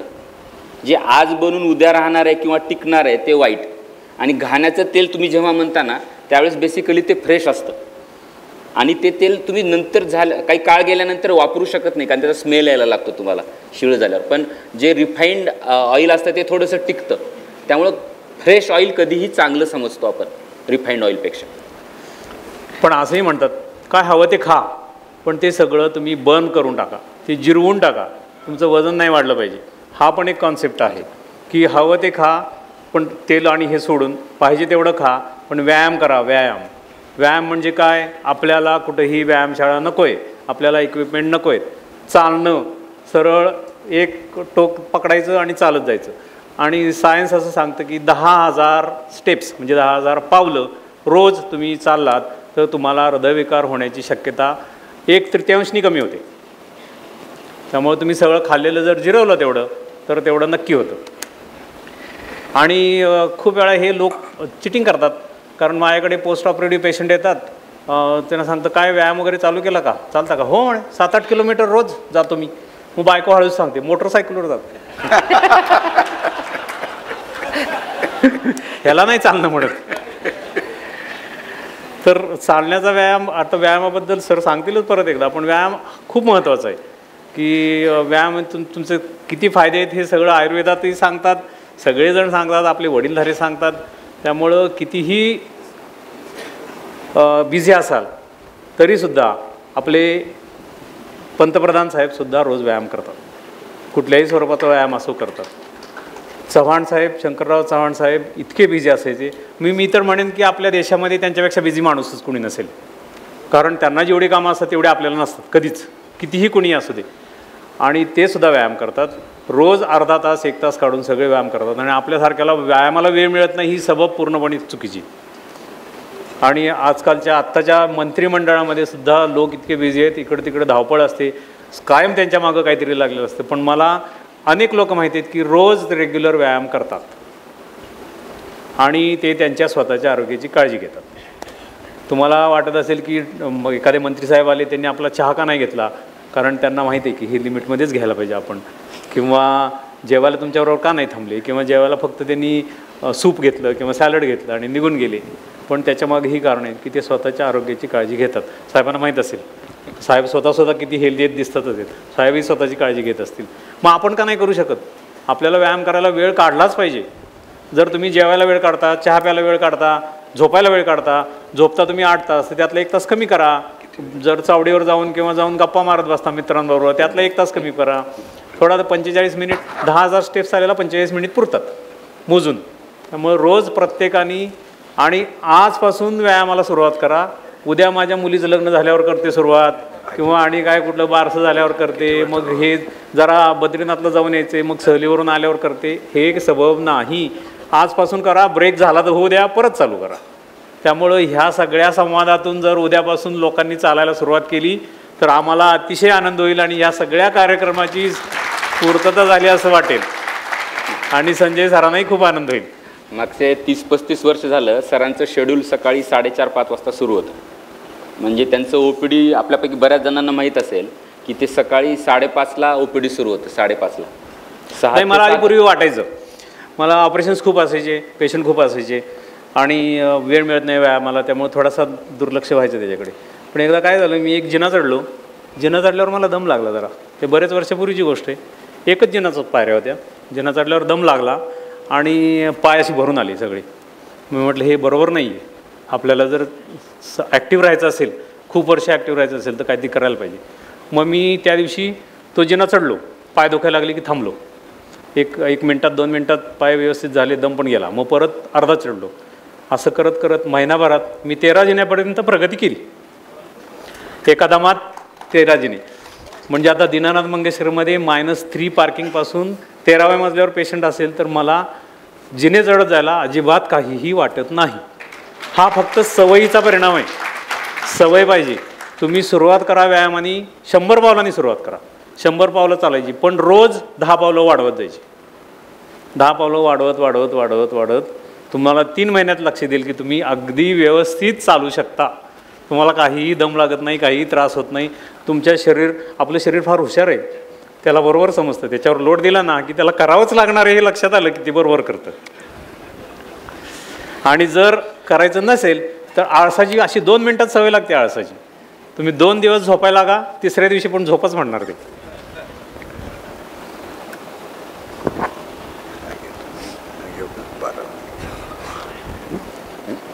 प्रश्न संपलेत बहुतेक. नाही, प्रश्न नाही संपले, काय विचारावं, कारण तुमच्या अनेक उत्तरांमधनं अनेक प्रश्न वगळले जातात.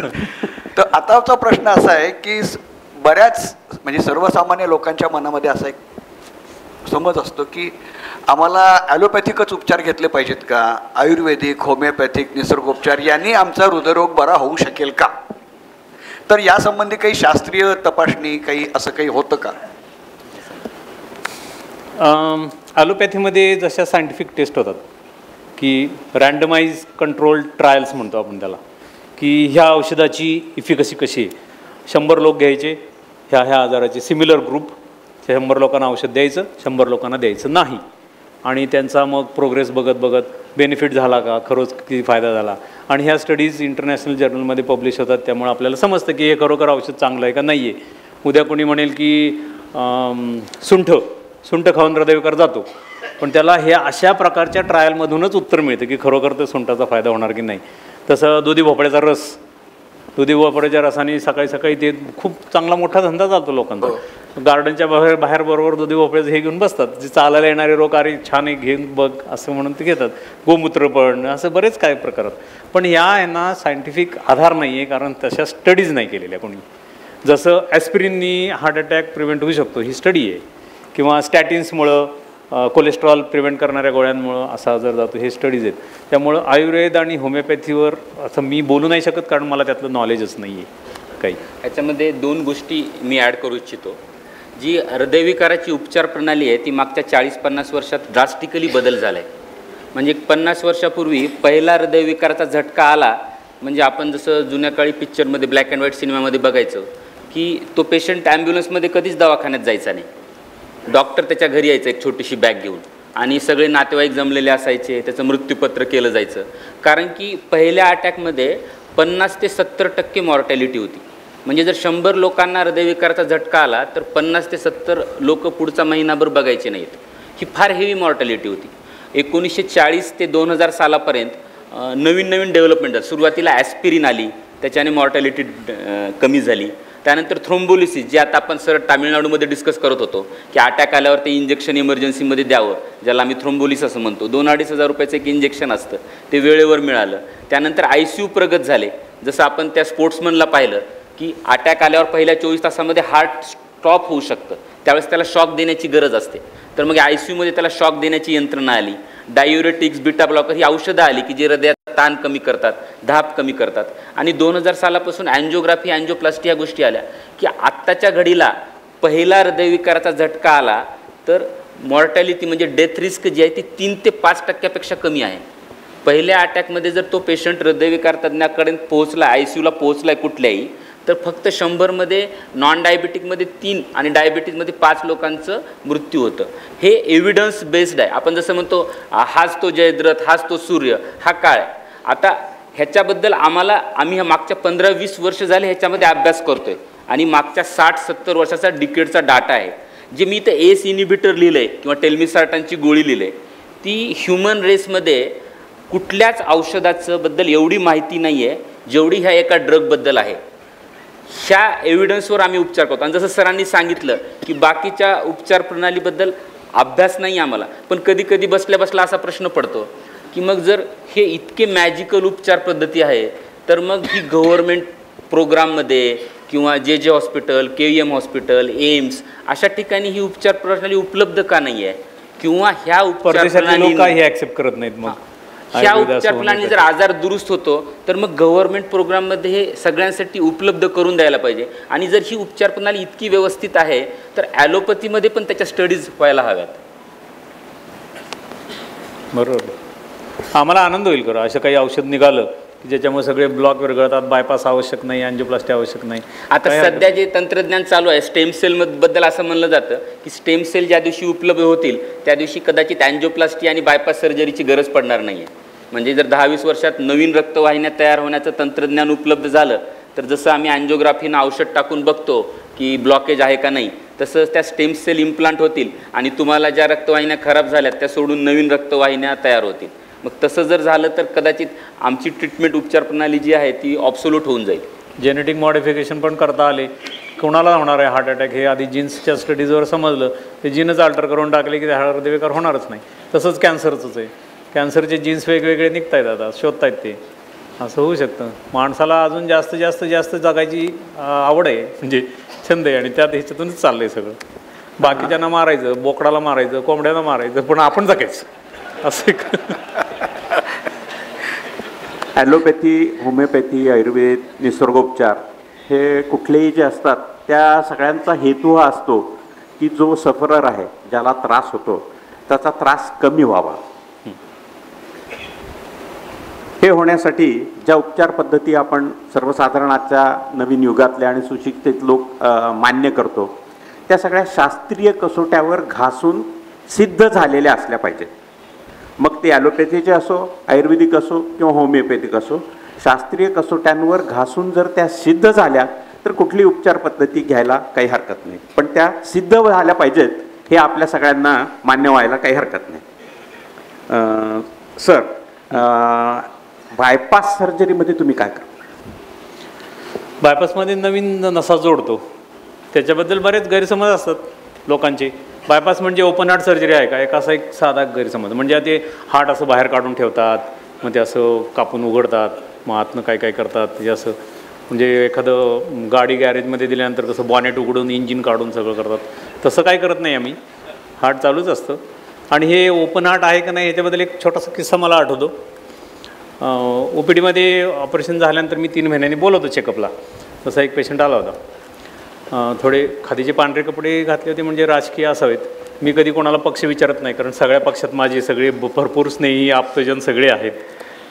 त्यामुळं त्यांच्या बायकोनी विचारलं मला की आता तर तब्येत चांगली आहे डॉक्टर, पण तुम्हाला एक प्रश्न विचारायचा आहे. मी म्हटलं काय विचारा. म्हणजे सगळ्यांसमोर नाही, मला एकट्याला विचारायचं. मग मी विनंती केली की बाकी सगळे थांबा तुम्ही. तर त्या मॅडमनी विचारलं मला, तुम्ही यांचं ओपन हार्ट केलं तर ह्यांच्या हृदयामध्ये मीच होते का हो?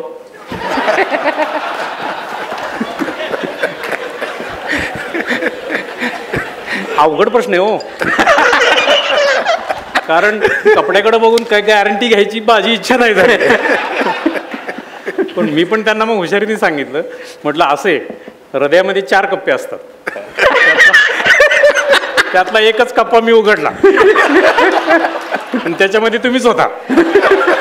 बाकीच्या कप्प्यांचं मला माहित नाही.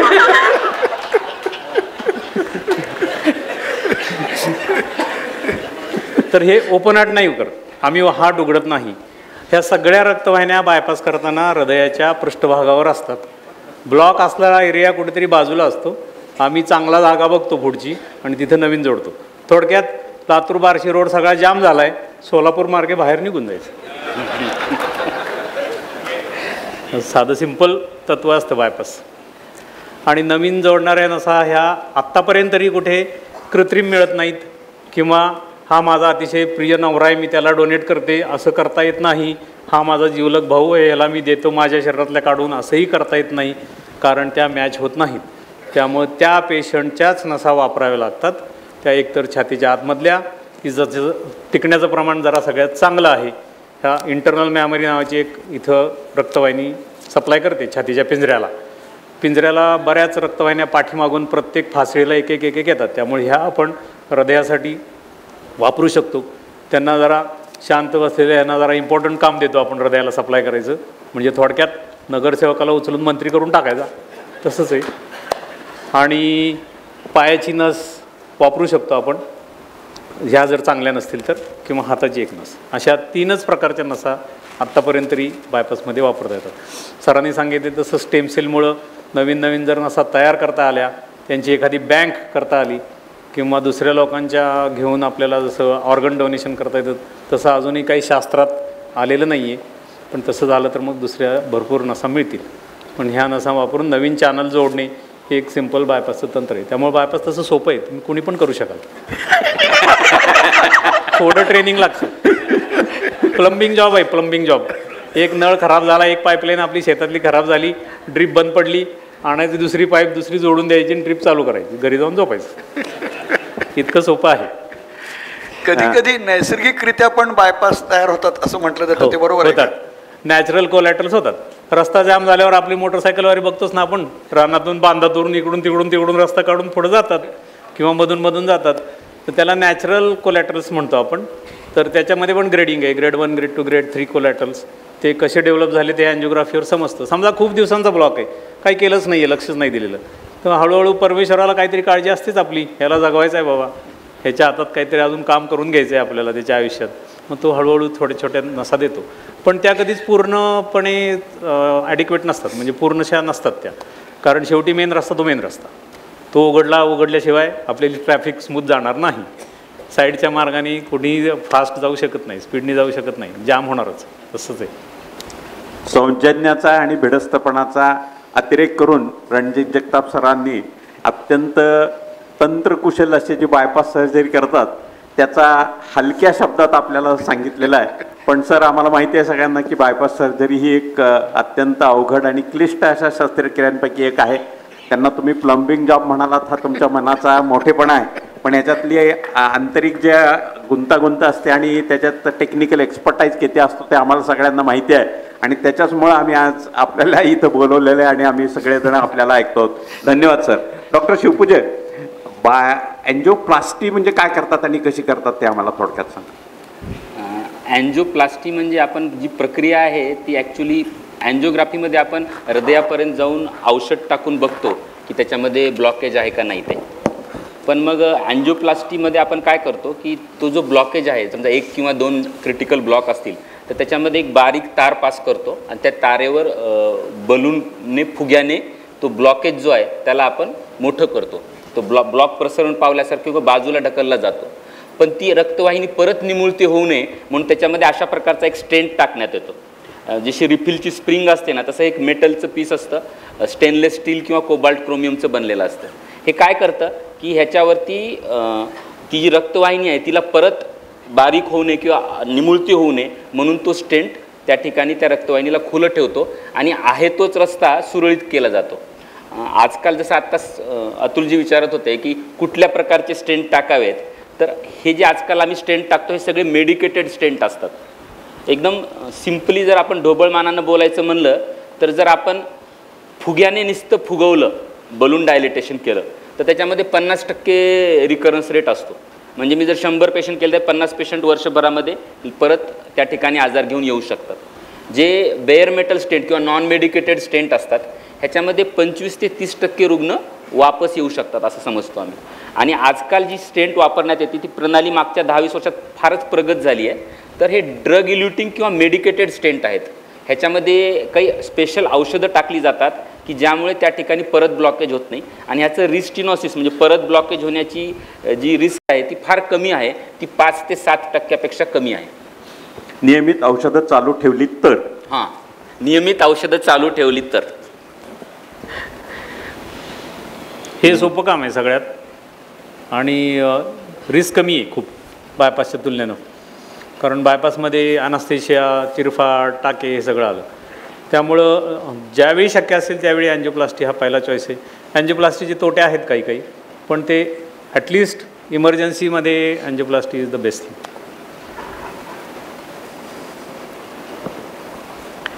आणि बायपासबद्दल लोकांच्या मनात खूप भीती आहे की बायपास केलं म्हणजे मरणारच पेशंट.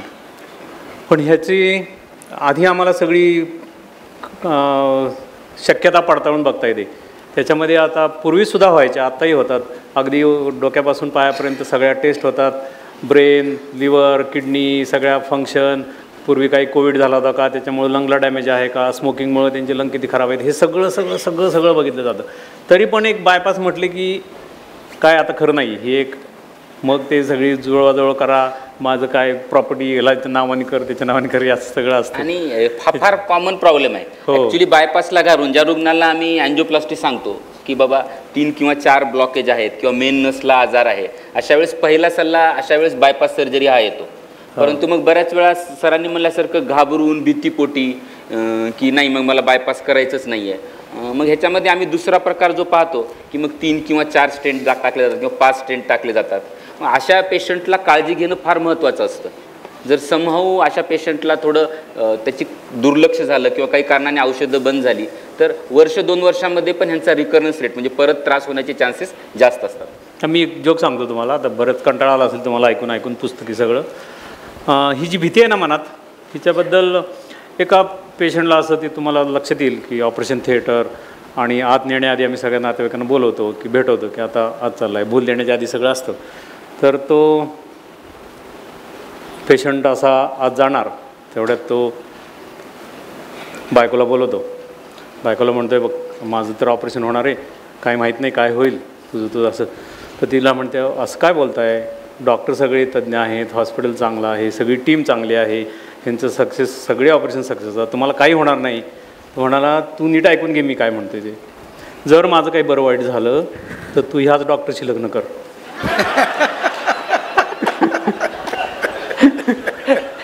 म्हणजे तुम्ही असं काय बोलताय, काय नाही होणार. त्याचा सूड घेण्याची हीच संधी आहे.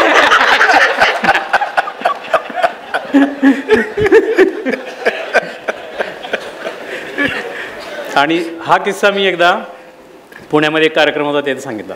सलील कुलकर्णी माहिती आहे तुम्हाला? हां काय. मग सलील माझ्याबरोबरच होता. सलील ही डॉक्टर आहे बाय द वे. सलील म्हणाला मग डॉक्टर तुम्ही असं जर कोण काय म्हणणार असेल तर तुम्ही एखाद्याला उडवलाय का?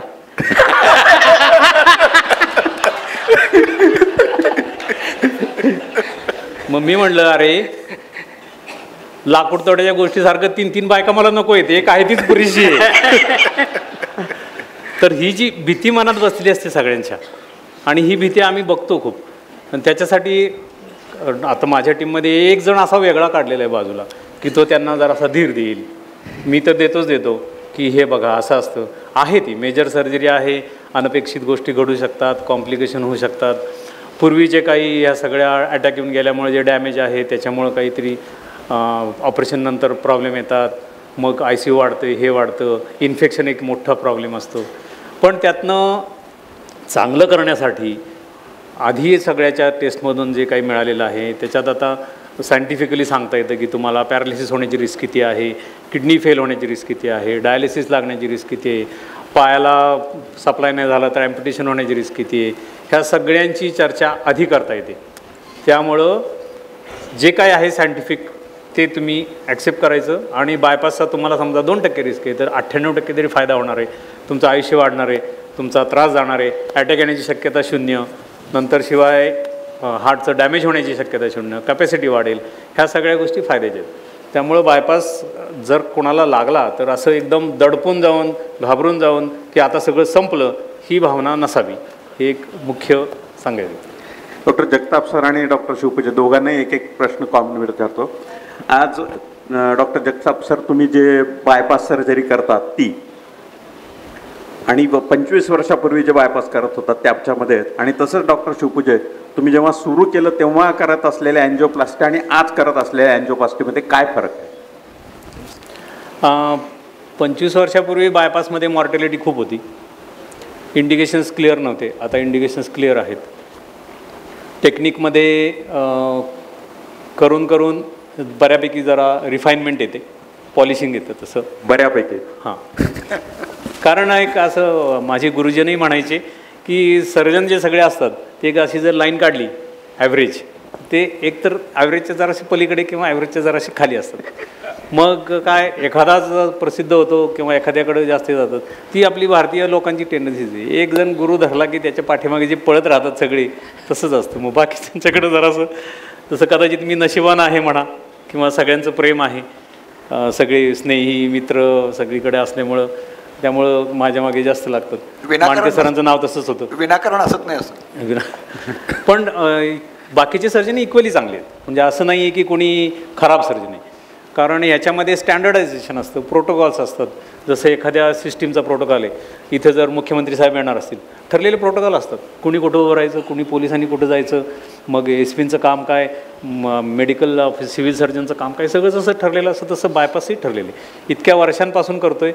तर प्री ऑपरेटिव्ह चेकअप कोणते, किती वेळा बघितले जातात, कोण बघणार, न्यूरोलॉजिस्ट बघणार का, रेस्पिरेटरी फिजिशियन बघणार का, त्यांनी काय औषधं द्यायची, त्यातल्या कोणी सजेस्ट केलं की लगेच करू नका, 3 दिवसांनी करा, कोणी सांगितलं अँटीबायोटिक कोर्स द्या 8 दिवसांनी करा, घरी पाठवून त्या पेशंटला परत बोलावलं. सर्जरीच्या आधीसुद्धा निर्जंतुकीकरण करणे, सगळी व्यवस्थित आहेत का, 1, 2, 3, 4 चेकलिस्ट चेक केली जाते की 1 पासून 100 गोष्टी आहेत का जागेवर सगळ्या, हे सगळं बघितलं जातं. अगदी ओटीचं टेम्परेचर नीट आहे का, ह्युमिडिटी नीट आहे का, लॅमिनर फ्लो नीट चालला आहे का, पॉझिटिव्ह प्रेशर आहे का, हे सगळ्या गोष्टी नीट बघितल्या जातात. आणि त्या चुकत नाहीत, कारण एक जण नाही बघत, ह्या अनेक जण बघतात. एका वेळी ॲनास्थेसियाची 3 असतात, सर्जन पण 3 सर्जन, एका सर्जरीला 3 सर्जन असतात, एका सर्जरीला 3 ॲनास्थेसिस्ट असतात, 3 परफेजनिस्ट असतात, 3 सिस्टर असतात. त्यामुळं सगळं हे स्टिरियोटाईप आता अलीकडे झालं आहे स्टिरियोटाईप. त्यामुळे मग रिझल्ट्स बेटर होतात. आता what we are concentrating, straight forward case, साधे सिम्पल रिस्क आहे, त्यांना काही फारसं बघावं लागत नाही. ते या प्रोटोकॉलप्रमाणे जशी गाडी बनते, मर्सिडीज गाडी बनते, दरवाजा एक जण बसवतो, इंजिन एक जण बसवतो, साईड लाईट एक बसवतो, मिरर एक बसवतो, फायनल प्रॉडक्ट चांगला बाहेर निघतो, मग क्वालिटी कंट्रोल आला. तसं क्वालिटी कंट्रोलसाठी फ्लोमीटर नावाची एक हे आहे, महागडं मशीन आहे खूप. प्रत्येक आर्टरीचा फ्लो चेक करतात तिथे की हा फ्लो किती आहे, हा ॲडिक्वेट आहे का नाही आहे, आपण नवीन जोडलेल्या आर्टरीचा फ्लो किती आहे, आणि सगळ्यांचा फ्लो चेक करून ओके सर्टिफिकेट मिळालं की मग पेशंट बाहेर. असंही होतं. आणि पोस्ट ऑपरेटिव्ह केअरमध्ये पण खूप आता सुधारणा झाल्या. नवीन नवीन मशिनरी आली. एखाद्याचं हार्ट वीक आहे, इंट्रायोटिक बलून पंप वापरला जातो, एक्मो नावाचं मशीन वापरलं जातं. व्हेंटिलेटरमध्ये भरपूर आता त्याच्यात मोड्स आले डिफरंट. त्यामुळं जरी पेशंटला 4, 5, 7, 8 दिवस व्हेंटिलेटर लागला तरी विनिंग सोपं होतं. आणि हे सगळ्या वेगवेगळे मेडिसिन्स आले, वेगवेगळे स्पेशालिस्ट सगळे बघतात. त्यामुळं बऱ्यापैकी फरक पडलेला आहे. रिझल्टमध्ये त्याचं हे होतं. अँजिओप्लास्टीमध्ये मागच्या 10-20 वर्षात बरंच प्रगती झाली. जे आमचे हार्डवेअर आम्ही वापरतो, बलून, वायर, स्टेंट, हे फार ॲडव्हान्स झाले. म्हणजे सरांना आठवत असेल 1998 किंवा 2000 साली जर आम्ही मेन वेसलला अँजिओप्लास्टी करायचो तर आम्ही सर्जिकल CVTS स्टँड बाय म्हणून सांगायचो. म्हणजे ते करताना जर ती रक्तवाहिनी फुटली किंवा ते अनसक्सेसफुल झालं, फेल गेलं, तर पेशंटला लगेच बायपासच्या टेबलवर करायचं. तर हा स्टँड बाय म्हणजे काय राहायचं, ॲक्च्युली CVTS सर्जन त्या OTमध्ये सगळी तयारी झाली. ही जी 9 जणांची टीम आहे, परफ्युजनिस्ट, ॲनस्थेटिस्ट, हे सगळे रेडी राहायचे. सर्जन त्यावेळेस फ्री राहायचा, हातात ग्लोव्ज घालून उभा राहायचा, आणि याला म्हणायचो आम्ही सर्जिकल स्टँड बाय. पण मागच्या 20 वर्षात आता तंत्रज्ञान इतकं प्रगत झालं आहे की हा कॉम्प्लिकेशन रेट लेस दॅन 1% पर्यंत गेला. म्हणजे परटेनिंग टू 0 असं म्हणतो आम्ही, की असा पेशंटला टेबलवर अँजिओप्लास्टी करत असताना लगेच बायपासला शिफ्ट करावं लागावं, ही परिस्थितीच पूर्ण नगण्य झालेली आहे. त्यामुळे आजकाल सर्जिकल बायपास हा स्टँड बाय झाला आहे. तंत्रज्ञान एवढं विकसित झालं आहे की पायामधून मॅक्झिमम प्रोसिजर व्हायच्या, पण आता हाताच्या ज्या बारीक रक्तवाहिन्या आहेत त्याच्यामधून आम्ही अँजिओप्लास्टी करतो. आणि ॲडमिशन रेट जे आहे, म्हणजे आज अँजिओप्लास्टी झाली तर उद्या परवा 48 ते 72 तासामध्ये जर पेशंटला अटॅक नसेल तर पेशंट घरी असतो, आणि 5 ते 7 दिवसामध्ये तो ॲक्टिव्हिटी चालू करू शकतो. जर हृदयविकाराचा झटका आला असेल किंवा हार्ट थोडंसं कमकुवत असतील, स्नायू कमकुवत असतील, तर हे ॲडमिशन रेट 3ऱ्या-4थ्या दिवशीपर्यंत लागू शकतं. आणि त्याचं एक्झरसाईज आणि रुटीन आम्ही 10-15 दिवसानंतर त्याला सुरू करायला सांगतो. पण अँजिओप्लास्टी तशी फार सेफ प्रोसिजर आहे. त्याच्यामध्ये पेशंटला बेशुद्ध वगैरे काही केलेलं नसतं. ॲक्च्युली करत असताना पेशंट आमच्याशी बोलत असतात, त्याच्या हातामध्ये फक्त एक छोटंसं सून करण्याचं इंजेक्शन दिलेलं असतं, आणि पेशंट 1 तास 2 तासामध्ये जर हातातून केलं तर उठून बसून स्वतःच्या हाताने खाऊ शकतो. आणि जर पायातून केलं असेल त्याला एक 4-6 तास झोपून राहण्याची गरज असते, की पायातली नस पूर्णपणे बंद होईपर्यंत. त्यांना आजकाल सर्जन लागत नाहीत, त्यामुळे ते कॅथलॅबमध्ये पण बोलवत नाहीत, नंतर पण बोलवत नाहीत. आणि नंतरसुद्धा काही जण म्हणतात की आता आम्ही सगळ्याच वेसलना अँजिओप्लास्टी करू शकतो, पण किती काही असो ते योग्य अयोग्य माहीत नाही मला, पण ते करतात. त्यामुळं सर्जन हळूहळू काय म्हणतात त्याला एक्स्टिंक्ट स्पेसिस आहे. म्हणजे आपल्या देशातले वाघ कसे कमी होतात आता, वाघ वाढ तसे काही दिवसांनी कार्डियक सर्जन कसे वाढवता येतील ह्याच्यासाठी सरकारला काहीतरी करावं लागेल. कारण खरं आहे ते देशामध्ये जवळजवळ 160 कार्डियक सर्जरीच्या सीट्स आहेत, त्यातल्या फक्त 32-37 एवढ्याच भरल्या जातात. कारण एकतर कष्ट आहेत खूप, आणि कार्डिओलॉजिस्ट आता बऱ्यापैकी अँजिओप्लास्टी आणि हे सगळं करतात. हळूहळू व्हाल पण आता कॅथेटरमधून बसवता येतील, त्यामुळे कार्डियक सर्जरी कोणी घेत नाही आहेत. फारसे लोक कार्डियक सर्जरीमध्ये जात नाहीत. आणि आजकाल हा ट्रेंड पण आहे, जिथं कष्ट आहे तिथं जरा कमी जावं. त्यामुळं कष्टाची कामं करायची इच्छा नाही लोकांची. अजून कुठल्या फॅकल्टीला जात नाहीत लोक मेडिकल. पेशंटच्या मनामध्ये ज्या वेगवेगळ्या प्रकारच्या भीती असतात, तर त्या भीतीमुळे आणि कधीकधी समोरच्या डॉक्टरांच्या काही याच्यामुळे पेशंटने सेकंड ओपिनियन घ्यावं असं त्यांना वाटत असतं. तर ते सेकंड ओपिनियन घ्यावं का आणि कसं घ्यावं? 100% घ्यावं. मी स्वतःच सांगतो, माझ्याकडे आलेल्या पेशंटला माझी सुरुवात हे असते की तुम्हाला आता अँजिओप्लास्टी नाही होऊ शकत, बायपास सर्जरी लागणार आहे. आणि नॉर्मली माझ्याकडे आलेला पेशंट आधी 4 सर्जनना आणि 8 कार्डिओलॉजिस्टना दाखवूनच आलेला असतो. त्यामुळं मी त्यांना सांगतो तुम्ही या डॉक्टरांना दाखवलेलं आहे, त्यांनी तुम्हाला काय सांगितलं, बायपासचं सांगितलं ना, तेही चांगले डॉक्टर आहेत, तुम्ही त्यांच्याकडे करा. एकच लक्षात ठेवा की कुठेही गेलात तरी तुम्हाला योग्य ती सेवा मिळेल, योग्य तेच ऑपरेशन होईल आणि चांगलं होईल. फक्त तुम्हाला जाताना हॉस्पिटलमधून जाताना समाधान व्हायला पाहिजे की माझं सगळं व्यवस्थित झालं, माझी चांगली केअर घेतली गेली आणि मला माझ्या बजेटमध्ये ते सगळं बसलं. अशा ठिकाणी तुम्ही जाऊन करून घ्या. सेकंड ओपिनियन आवश्यक आहे, कारण आजकाल हे ग्रे एरियाज आहेत ना, ओव्हरलॅपिंग, अँजिओप्लास्टी की बायपास की मेडिकल ट्रीटमेंट की ह्याला काय करायचं, असे वेगवेगळे ओपिनियन मिळणार तुम्हाला. कोणाचं काय मत असेल, कोणाचं काय असेल.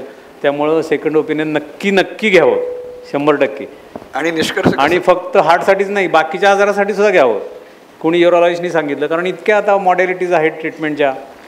आणि निष्कर्ष आपण आपल्या घरामध्ये कोणी डॉक्टर असेल तर सोपं जातं जरा, ते सांगतात तुम्हाला, ओळखीच्यात असतील कोणी तर. नाहीतर आपलं आहेच गुगल मित्र. गुगलवर मेडिकल सायन्स म्हणजे असं गणितासारखं नाही आहे की 1 आणि 1 2 होईल, की म्हणजे एकाच ध्येयासाठी, एकाच उपचारासाठी वेगवेगळे मार्ग आहेत. आणि आता फील्ड इतकं डायव्हर्सिफाय झालं आहे. जसं मी अँजिओप्लास्टी करतो, सर बायपास सर्जरी करतात, तसं ह्याच्यामध्ये डायव्हर्सिफिकेशन फार झालं आहे. त्यामुळे तज्ज्ञ डॉक्टरांचा सल्ला ती सेम गोष्ट अचीव करण्यासाठी घेणं गरजेचंच आहे. आम्ही रुटीन पेशंटला एक इमर्जन्सी सिच्युएशन सोडली आणि गोल्डन आवर सोडला, पण त्याच्यामध्ये पण काय होतं, आजकाल व्हॉट्सअप आणि ह्याच्यामुळं काय ते रिपोर्ट्स देऊन आपण टेलिफोनिकली ह्याच्यामध्ये फक्त मला पर्सनली काय वाटतं की तुम्ही ज्या डॉक्टरांकडे ट्रीटमेंट घेत आहे, आता इथं आमच्याबरोबर असं फार होतं की कवठाळे सरांकडे पेशंट ॲडमिट आहे आणि त्यांना न सांगताच न विचारताच ते काहीतरी मोबाईलमध्ये फोटो घेऊन येतात आणि दाखवतात. सरांना काहीच वाटत नाही किंवा मला काहीच वाटत नाही की पेशंट सेकंड ओपिनियन घ्यायला गेलं आहे. तुम्ही ज्या डॉक्टरांकडे ट्रीटमेंट घेताय त्या डॉक्टरांना तुम्ही हे सांगूही शकता आणि त्यांच्या सल्ल्यानं आपण ती सेकंड ओपिनियन घ्यावं. एक ह्याच्यामध्ये छोटीशी जी गोष्ट आहे जी सरांच्या बाबतीत घडलं की सरांचा मुलगा स्वतःच कार्डिओलॉजिस्ट होता, तो प्रॅक्टिस करत होता हैदराबादमध्ये, त्यामुळे आम्हाला ते फार सोपं गेलं. आमच्यासाठी तो एक 30 सेकंद ते 1 मिनिटाचा कालावधी होता. तर त्या गोल्डन आवरमध्ये 1 तासामध्ये जेव्हा तुम्हाला निर्णय घ्यायचा आहे, त्यामुळे मला असं वाटतं की प्रत्येकाच्या मित्रपरिवारामध्ये असा एखादा डॉक्टर असावा की रात्री अपरात्री त्याला आपण काही विचारलं तर त्यानं नक्कीच तुम्हाला सांगेल की बाबा नाही तू हे करून घे किंवा न करून घे म्हणून. भाग्यात असेल तर मिळेल तसं. एका महत्त्वाच्या नाजूक प्रश्नावर सुद्धा इथे चर्चा झाली आहे, ती म्हणजे सेकंड ओपिनियन घ्यावा किंवा नाही. खरंच खूप छान वाटतंय, स्पष्ट विचार इथे सर्वांनी मांडलेले आहेत. मला एक छोटीशी शंका आहे, या हृदयीचे त्या हृदयी ही उक्ती शब्दशः आता सत्यात उतरली आहे, ती हार्ट ट्रान्सप्लांटेशन किंवा हृदय प्रत्यारोपणाच्या स्वरूपाने.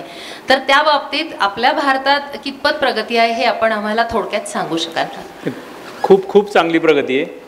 सरकार त्यासाठी खूप अतिशय लक्ष घालून त्याच्यामध्ये सुधारणा करत आहेत.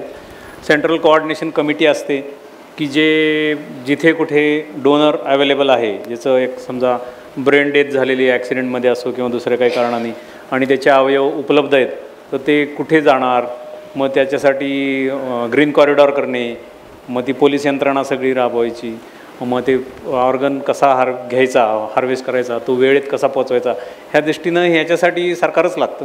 कारण ते इंडिव्हिज्युअल माणसाचं किंवा एखाद्या कंपनीचं संस्थेचं काम नाही आहे. तर ह्यासाठी खूप करतात. अवेअरनेस येतो आहे. अवयवदान करण्यामध्ये लोकांचा हळूहळू पुढाकार येतो आहे. वेगवेगळ्या ठिकाणी मंडळं किंवा सगळ्या संस्था शपथ घेऊन आम्ही अवयवदान करू, लोकांचा जीव वाचतो, एकामुळे 3 जणांचा जीव वाचतो वगैरे वगैरे सगळं आता भरपूर हे होतं आहे. त्यामुळं काही वर्षांमध्ये, काही दिवसांमध्ये आपल्या देशांमध्ये फार रुटीनली होतील. आणि औरंगाबादसारख्या ठिकाणी हार्ट ट्रान्सप्लांट झालं आहे किंवा लातूरलाही होईल काही दिवसांनी, काही सांगता येत नाही. पुण्यामध्ये होतात, मुंबईला होतात, हळूहळू सगळीकडेच होईल. बऱ्याचशा महत्त्वाच्या प्रश्नांवर इथे साधक बाधक चर्चा झालेली आहे. प्रत्येकाचे वैयक्तिक प्रश्न किंवा शंका इथे घेणं शक्य नाही. त्यासाठी आपण शिवपूजे सरांना किंवा पुण्यात जाऊन जगताप सरांनाही भेटून तुमच्या शंका दूर करू शकता किंवा तुमच्या अडचणींना उत्तर मिळू शकते.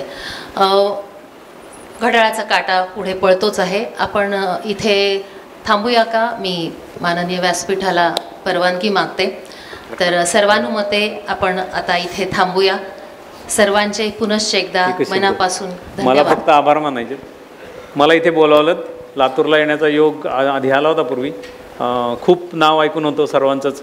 देशमुख फॅमिली तर आहेतच, सर्वांना माहीत आहेत. महाराष्ट्र काय देशामध्ये आहेत तिथे प्रसिद्ध.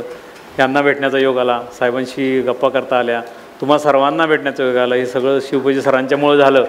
तर त्यांनी मित्रही आहेत, माझे सहकारी आहेत आणि त्यांना मनापासून आभार मानणं हे जरा फार हे होईल, पण अतिशय मनापासून धन्यवाद देतो.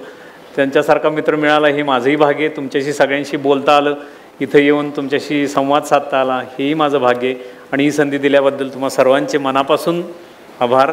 कधीही काहीही लागलं, ह्या सगळ्या गोष्टींमध्ये आपण कॉस्ट आणि पैसा ह्याचा अजिबातच उल्लेख झालेला नाही आहे, पण पैसा वाचून कोणाचंही ऑपरेशन थांबत नाही हे एक वाक्य लिहून ठेवा. त्याच्यामध्ये आपले आवडते नेते आहेत, सगळे लोक आहेत, सगळेजण मदत करतात. आजकाल पैसा वाचून ऑपरेशन थांबत नाही.